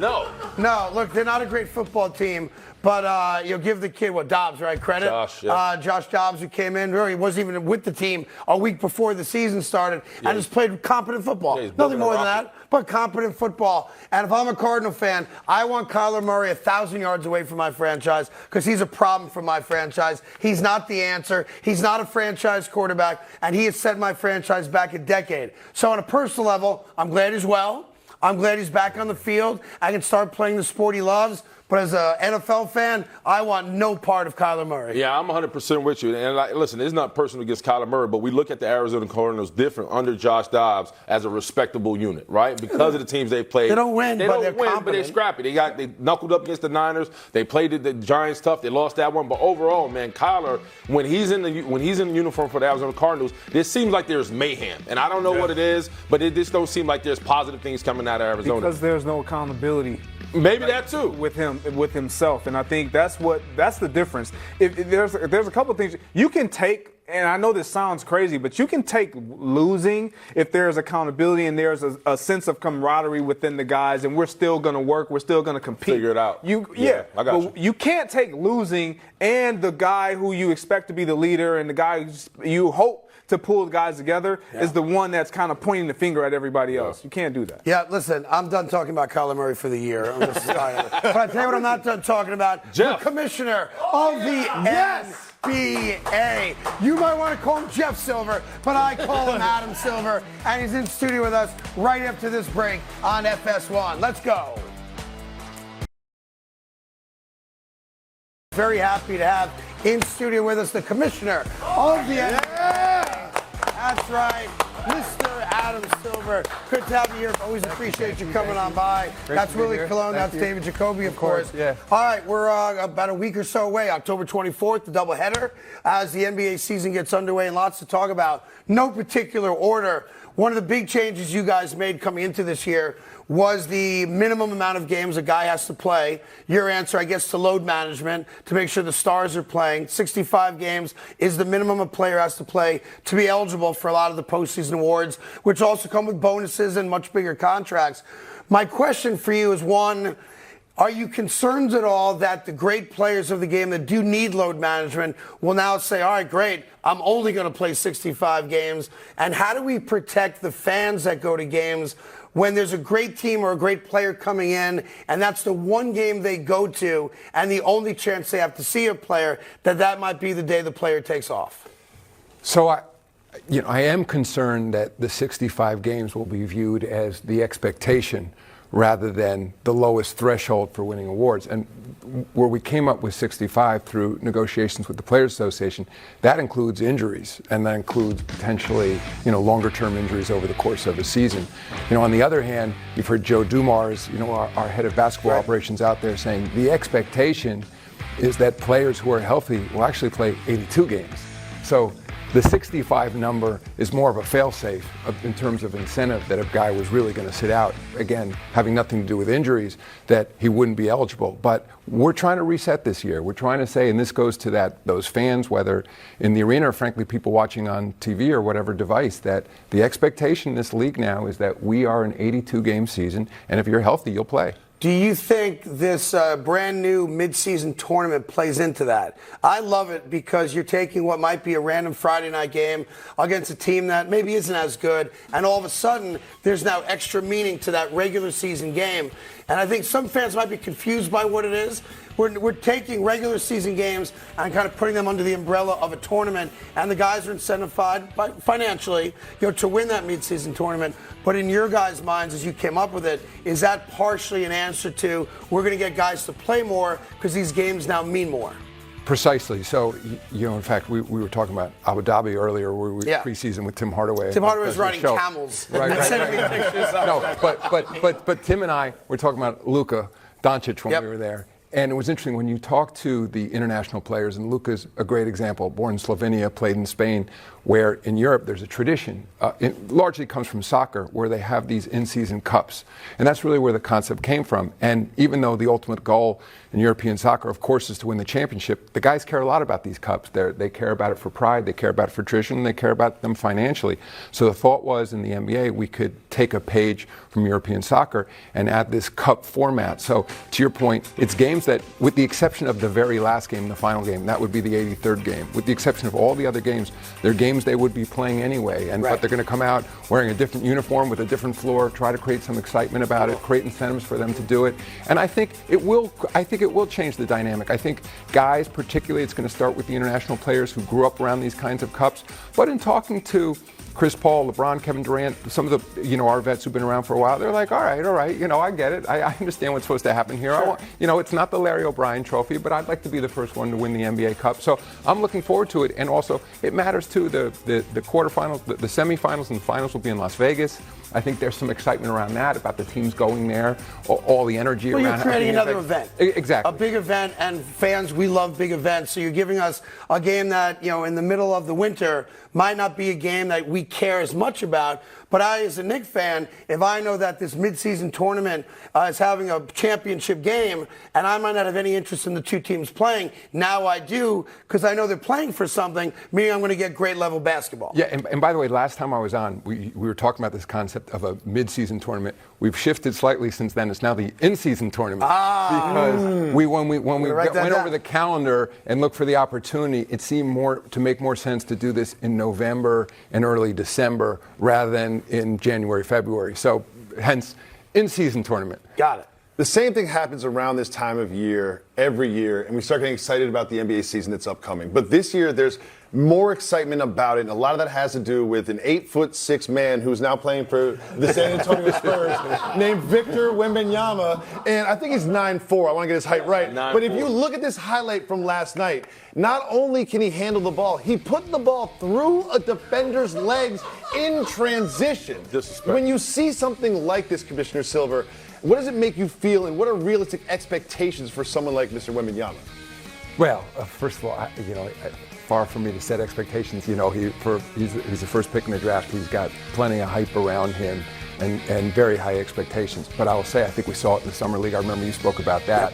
Let's see a great performance. He came out, frankly, in the first game of the Summer League, and it was just an okay game, and people said, oh, maybe this guy's a bust. I was there in Vegas with him. I was talking to him. And he said to me, again, he's from France, doesn't really know the tradition of the NBA and the Summer League. He said, he said, I didn't know it was that big a deal. He goes, I got another game tomorrow. I forget what he did. Then he went out the next day, and in 25 minutes he scored 35 points and had 12 rebounds or whatever else. He's like, okay, and he's just sort of like, I just want to show people I can do this if I want to do this. And I think, to your point, he's got length. He's got skills. He's super intelligent, by the way. And you guys know that the best players are also the smartest players. And I'm not saying because he speaks 5 languages, which he does, that necessarily translates to being, basketball IQ. But he's a food show too. But I think in his case, the biggest issue, and you see this with 7+ footers, is health and injuries. Sure. I think that's the thing that worries me the most. I have no reason to worry about it with him particularly, but what we've seen over time is big men tend to get injuries, especially feet, European ankles. big men. We saw it with Yao Ming and Bill Walton. I think, though, but on the other hand, there's a little controversy of whether he should be putting on weight. Right. And I think he's going to do it the right way. First of all, I'm happy. I wouldn't have been happy any team he went to, but no question in San Antonio, they know how to develop big men. They know the international game. And I think having Pop still there and R.C. Buford, they're going to bring him along the right way. They're not sending him in a camp and saying, drink power shakes and put on 30 pounds in training camp. He will over time gain weight, but he's amazingly flexible. His stretching regime, you and I should be on it at our age. Right. I mean, it's so anyway, I can't wait to see him play. Yeah, I think you make a good point. I don't want to go too more into Wembanyama, but he went to a franchise that you have no concern. You will sleep well at night knowing the support system, not just with Popovich, but the other European and French-born players. You couldn't have picked a better franchise for him to ultimately go to. Not that you picked it, of course. We're all Knicks fans here. But the reality is that he did go to a place where he's going to get tons of support. No question. Now, speaking of him, there's been a shift in the NBA, European-born players to American-born players. A lot of people think this is great for the sport because it globalizes it even more than it already is. But is there any concern that NBA basketball is becoming more of a European man sport than an American-born man sport?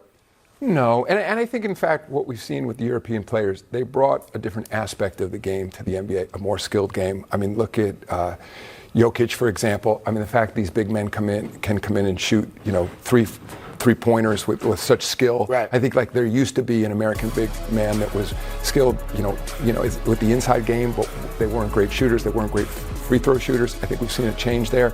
I actually think it's made the game more multidimensional, and I think the American players in response have to pick up their game a little bit. I think part of what we're seeing, we mentioned Luka Doncic before. I mean, there's so much controversy sometime in the NBA about whether our minimum age should be 19 or 18 or should be older.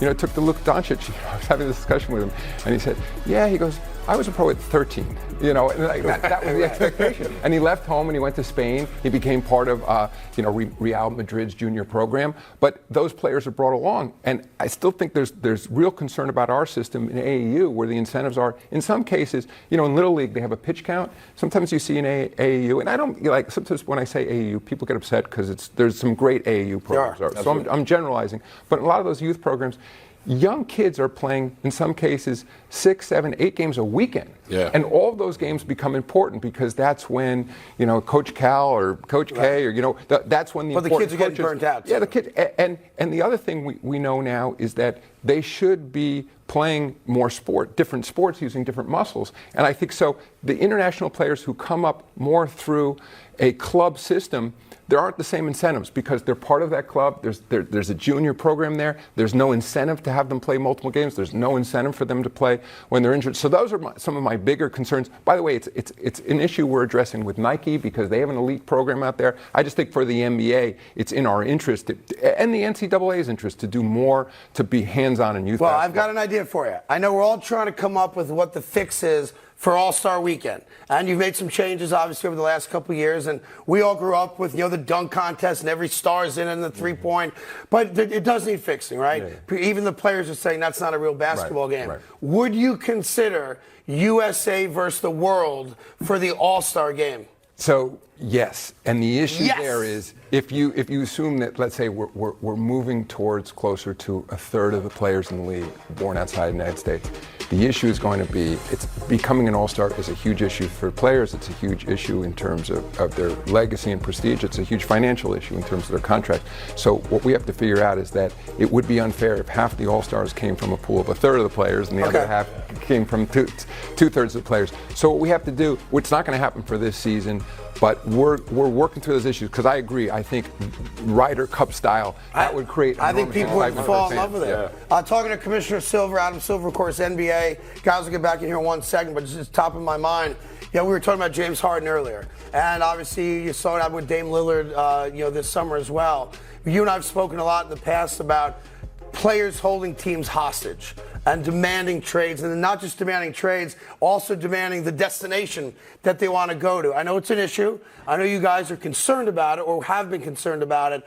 But as we get ready for the start of this season, and Harden, unfortunately, again, is doing what he's done so many times, how do you guys put a stop to that and tell players when they sign contracts, you sign the contract, you can't demand to be traded a year or two later, and then on top of that, tell the team where they have to trade you to. I was hoping this is where you'd run that footage of Mark Davis dancing. I can put it out. We got it. By the way, that was a great game last night. And the Liberty had a great season too. You know. Yep. So, but look, of course, you want guys to honor their contracts. This isn't a new issue in the league. It gets so much more attention than when Will Chamberlain didn't, because of shows like yours, which are great. We appreciate the coverage and social media. You know, James, there's no doubt that he's an emotional guy. I think when you hear it directly from the players, it doesn't, from their standpoint, feel as irrational as it does to us sitting here thinking, look at these huge guaranteed contracts, look at this opportunity you have.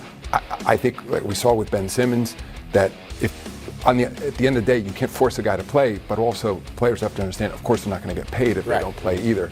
I'm hoping this Harden situation just settles out. Again, I know he's been hot. He's said some things. Joel Embiid is a great player. He needs players to play with. I mean, the issue is, of course, if they are going to trade him, they have to get value. Sure. James has to understand that as well. It's the other side of the coin, being one of the great offensive players. I thought Portland did a great job with the Dame Lillard situation, and they didn't just acquiesce to it and say, okay, we're going to send you to the Heat, and they made a trade that actually worked out it turned out to be three sides, but worked out for everybody. I think that's right, and I think Portland was in the process of rebuilding anyway. I would just say, here, there's two sides to these stories, but at the end of the day, everyone agrees guys have to live up to their contracts. And it's something when we sit with the Players Association, everyone understands that. Each side has leverage. Of course, the biggest leverage the 76ers have is that he's not going to get paid if he doesn't play. But at the same time, they listen to players. They need players get accommodated. But just as you talked about in the Portland-Milwaukee situation, at the end of the day, there has to be value for great players. So, Mr. Commissioner, around this time of year, I started looking at all the rosters in the league, getting ready for the season, and there's just so much talent, which is a great problem to have in your position. So much talent in the league, and you have to put an eye towards expansion. You've heard the same rumors that I've heard. 30 teams is a nice round number. 32, also a nice round number. What have you looked at in terms of expansion?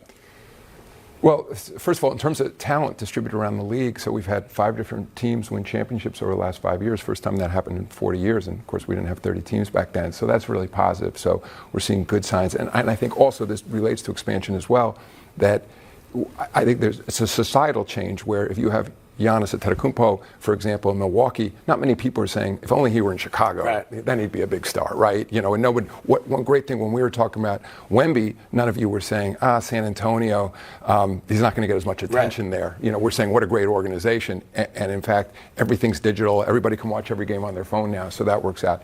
In terms of expansion, I've been saying for the last few years, we needed to get a new collective bargaining agreement done, which we did. Behind the scenes, thank you to the Players Association, C.J. McCollum, Chris Paul, Tamika Tremalio, the head of the union. I mean, a really nice relationship. We worked that out.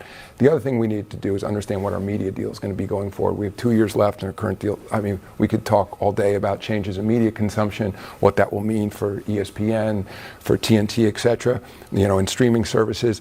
And the thought is from the league is, let's know what our future is going to be from media. Part of it is an economic issue in knowing what our next rights deal will be. But once we get that done, to your point, maybe even about even numbers, I think, it's not a secret. Las Vegas is a city we've looked at many times. There we go. Seattle is a city we've looked at. We were in the past. And by the way, that great doesn't mean LeBron gets the team. It just means the NBA is going to put a team there, maybe. I've heard from him on his interest. But again, I think we will be turning back to it. I know one of the things, even walking around in New York where I live, it's amazing how many people come up to me, Sonics fans, from the day and say, we got to get a team back. And of course, when I got to the league, we still had the team in Seattle, and it's a wonderful market. And it's amazing what the tradition that's been built in Vegas, again, back to the WNBA, the champions from Vegas, but that what football's doing there, hockey's the road's already been paved. And it's seemingly in what conventionally is not that large a market from a media standpoint. It just seems insatiable, their appetite for more entertainment and more activities there. Real quick, I know you had a spot. Commission, man, one of the hot button issues with the NBA last year was John Morant. Can you give us an update on his status going on right now? The update is that I know he's working hard on himself. He's been through a program this summer. I think in my discussions with him, he wasn't. He was accepting that he screwed up. In this case, multiple times. In terms of guns. Right. And I think there's other things going on in his life. I think it just sort of manifests itself through some sort of behavior that way. Look, he's got incredible talent, but in order to be successful in this league, you have to be able to deal with those pressures around you, and they come, as you well know, from lots of different directions. And so, I'm hoping it was a pretty, severe, penalty for the mistakes he made. But I'm hoping, in December, if he's complied with the various aspects of the program, we're going to see him back on the floor, because there's no question he's an incredibly exciting player. Before we let you go, this is the first time in 25 years that Michael Jordan will not actively be a part of the NBA. Are you ready to challenge him to a game of horse? Can I say, you modified it with actively. It is important to point out he still is minority owner. A minority yes. owner down in Charlotte. And no, I'm. But he's got a yacht and $3 billion. There is no sporting activity from ping pong to golf to basketball that I would dare to challenge Michael Jordan in. He, as you guys know, he's an incredible guy, incredibly competitive guy, and I'm thrilled. Although I understood from his standpoint why he wanted to move on as being the principal governor of the team. The fact he's going to remain involved. He's such a fixture in this league, and so we all still love him. And final thing, you're talking to NBA fans right now. The season starts October 24th with the doubleheader. What message do you want to send out to NBA fans who are chomping at the bit to get basketball back? I just say, as David said earlier, the competition's never been greater in this league. We see it every night. I of course, am, as the commissioner, I'm subscribing to League Pass, but it's, I grew up in New York. I know. Roll that back. I grew up in New York. It's nice to see a competitive Knicks team here. But in addition, what's so great is I travel around the league. There's competition in every city, and I think that where this league has gone, more of a sense of genuine parity, where if you have a well-managed program in your city, you got a real chance to compete. And it's not necessarily going to win the championship that year, but that the excitement is building, and that people get to see these great players develop, and they're coming from all over the world. So I'm just really excited to see. Well, look, I appreciate your friendship. Always appreciate you coming on talking basketball. Thank you very much. October 24th, the NBA starts with an awesome doubleheader, and you'll see the world champion Denver Nuggets try to retain that crown in just about a week and a half. That's Commissioner Adam Silver of the NBA. Take a quick break. We'll get back into your headlines right after this on FS1.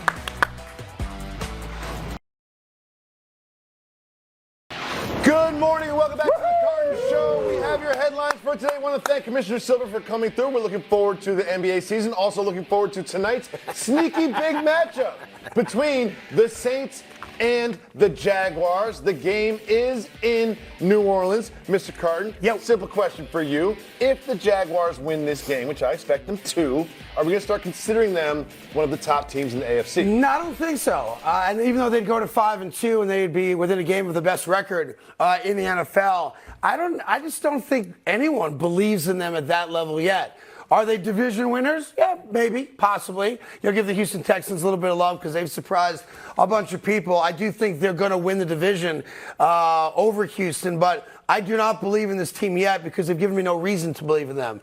I'm not amazed that they beat Atlanta and Buffalo in back-to-back weeks in London because they were living in London for 3 weeks, and those teams weren't. They kind of came in. Actually, yeah. Yeah, so it's weird, 2 months ago, when we realized that this was going to be the Thursday night game, I was like, but now the game has significant meaning because you've got two teams that whoever wins this game is in first place in their respective division. So there's a lot at stake here, right?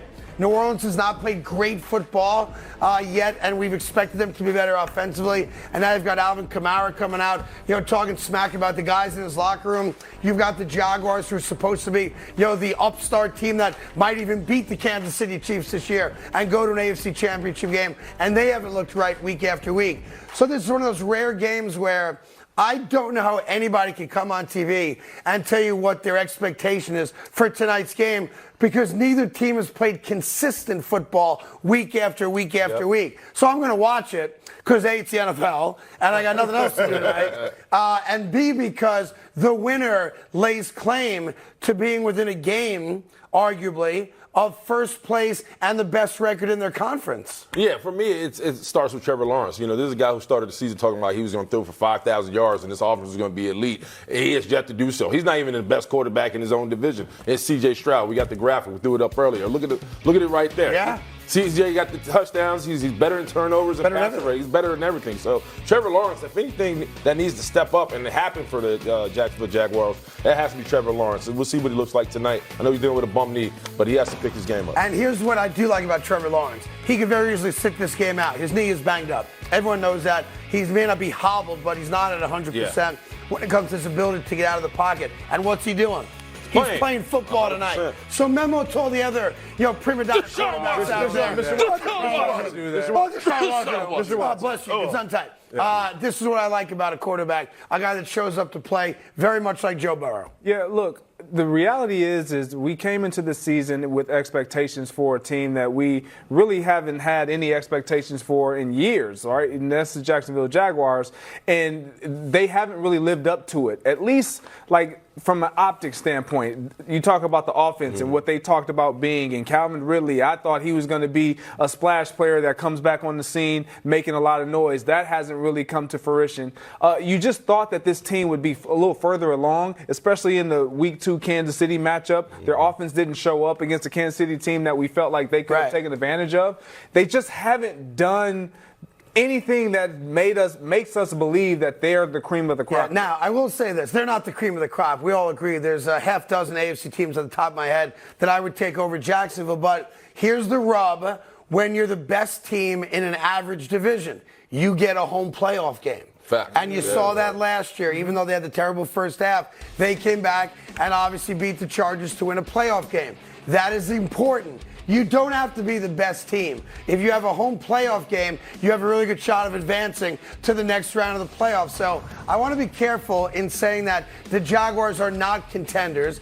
I don't think they're the top 3 or 4 teams in the AFC, but I do have to be true to the fact that they are going to win that division, in my opinion. And by winning that division, they are going to play a playoff game in their building.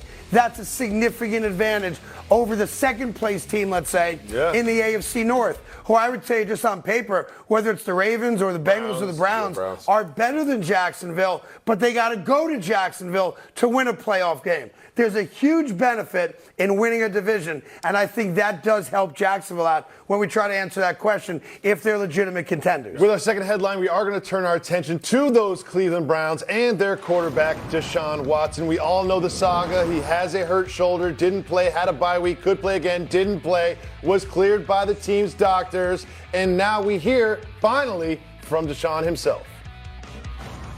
We just got to continue to take it day to day. I'm not going to put the team in jeopardy if I can't do certain things that is going to allow us to, be handicapped in certain situations. So, that's the reason why I haven't been able to, step on the field. I've seen people, around talking about that, go out there and play. I mean, if I can't control the ball, then I can't throw it. Then, there's no benefit of me being out there.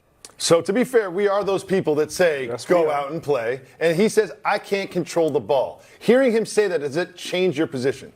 It should, but it doesn't. Right. And here's why. Because, Joe Burrow played on one leg. You have Travis playing tonight with one knee. Derek Carr played. Now, I know it's a different injury, the AC joint versus, your rotator cuff. So here's the thing. We are not, you and I, these guys played, so maybe it's different perspective. Maybe I'm not being fair. A guy knows his limitations. A quarterback tells me, look, I cannot throw the football forward. So as a result, I can't play NFL football if I can't throw the ball. I want to respect that. I want to say to him, hey, listen, you know your body better than I do. I've never played professional football. If you tell me you can't throw a 10-yard pass, I should accept that. But I don't. And here's why. Because the doctors cleared you. And when the medical staff comes out, and I agree, they never should have said it publicly because they created this exact moment right now. The doctors have told me the guy's capable of playing.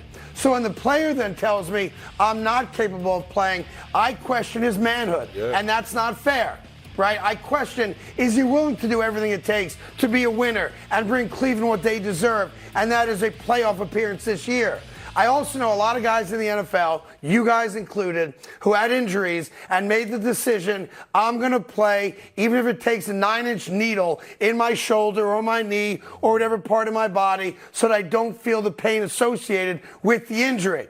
Again, I'm not Deshaun Watson. It's not fair for me to tell him he should get his ass on the field. But when that doctor tells me he can and he says I won't, I've got a problem. Yeah, you can be empathetic, and I think I am. I think we both are to some degree because we both played through injuries where we just kind of had to overcome. But we did it for the sake of the team, because we understood what we meant to the team. Mm-hmm. He means everything for the Cleveland Browns. He is and the team. Fast forward, man, when the team does everything in their will, possibly from the front office to get you in the building, not to say you owe them, but you owe them. You owe them because right now, if Moody doesn't miss that kick, the Niners win that game, bottom line. Right. And so you cannot, if you're Deshaun Watson, move on with the season and feel like this team is going to be successful without you. They need you. I understand they have an all-world defense, but when it comes to playoff football, the other guy on the other team has an all-world quarterback and a defense to back him up too. You have to be the difference, and you're not playing for the and the Browns have a chance to make the playoffs this year. Their defense is a Super Bowl caliber defense. You saw that against San Francisco. You saw that in every game they've played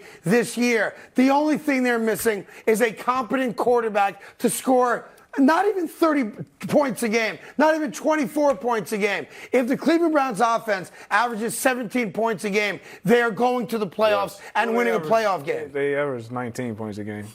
Well, then there you go. The Cleveland Browns are going to the playoffs. Well, Greg, let me ask you a question. You fact monger. As a fan, I just want to see him try. Is there anything to be said for doing the shots, getting out there, giving it a possession, giving it a shot, and then turning it over to PJ if you can't go? Yes. A lot to be said. The problem is we're so accustomed to seeing players play with injury and Deshaun deciding not to. We're pointing the finger at him when the reality of it is the Cleveland Browns and their medical staff is botched. I'm going to get my shoulder shot up. I'll see you tomorrow morning here on FS1. Playing through injury. That's on right. the Carton Show. Shout out to Jeff.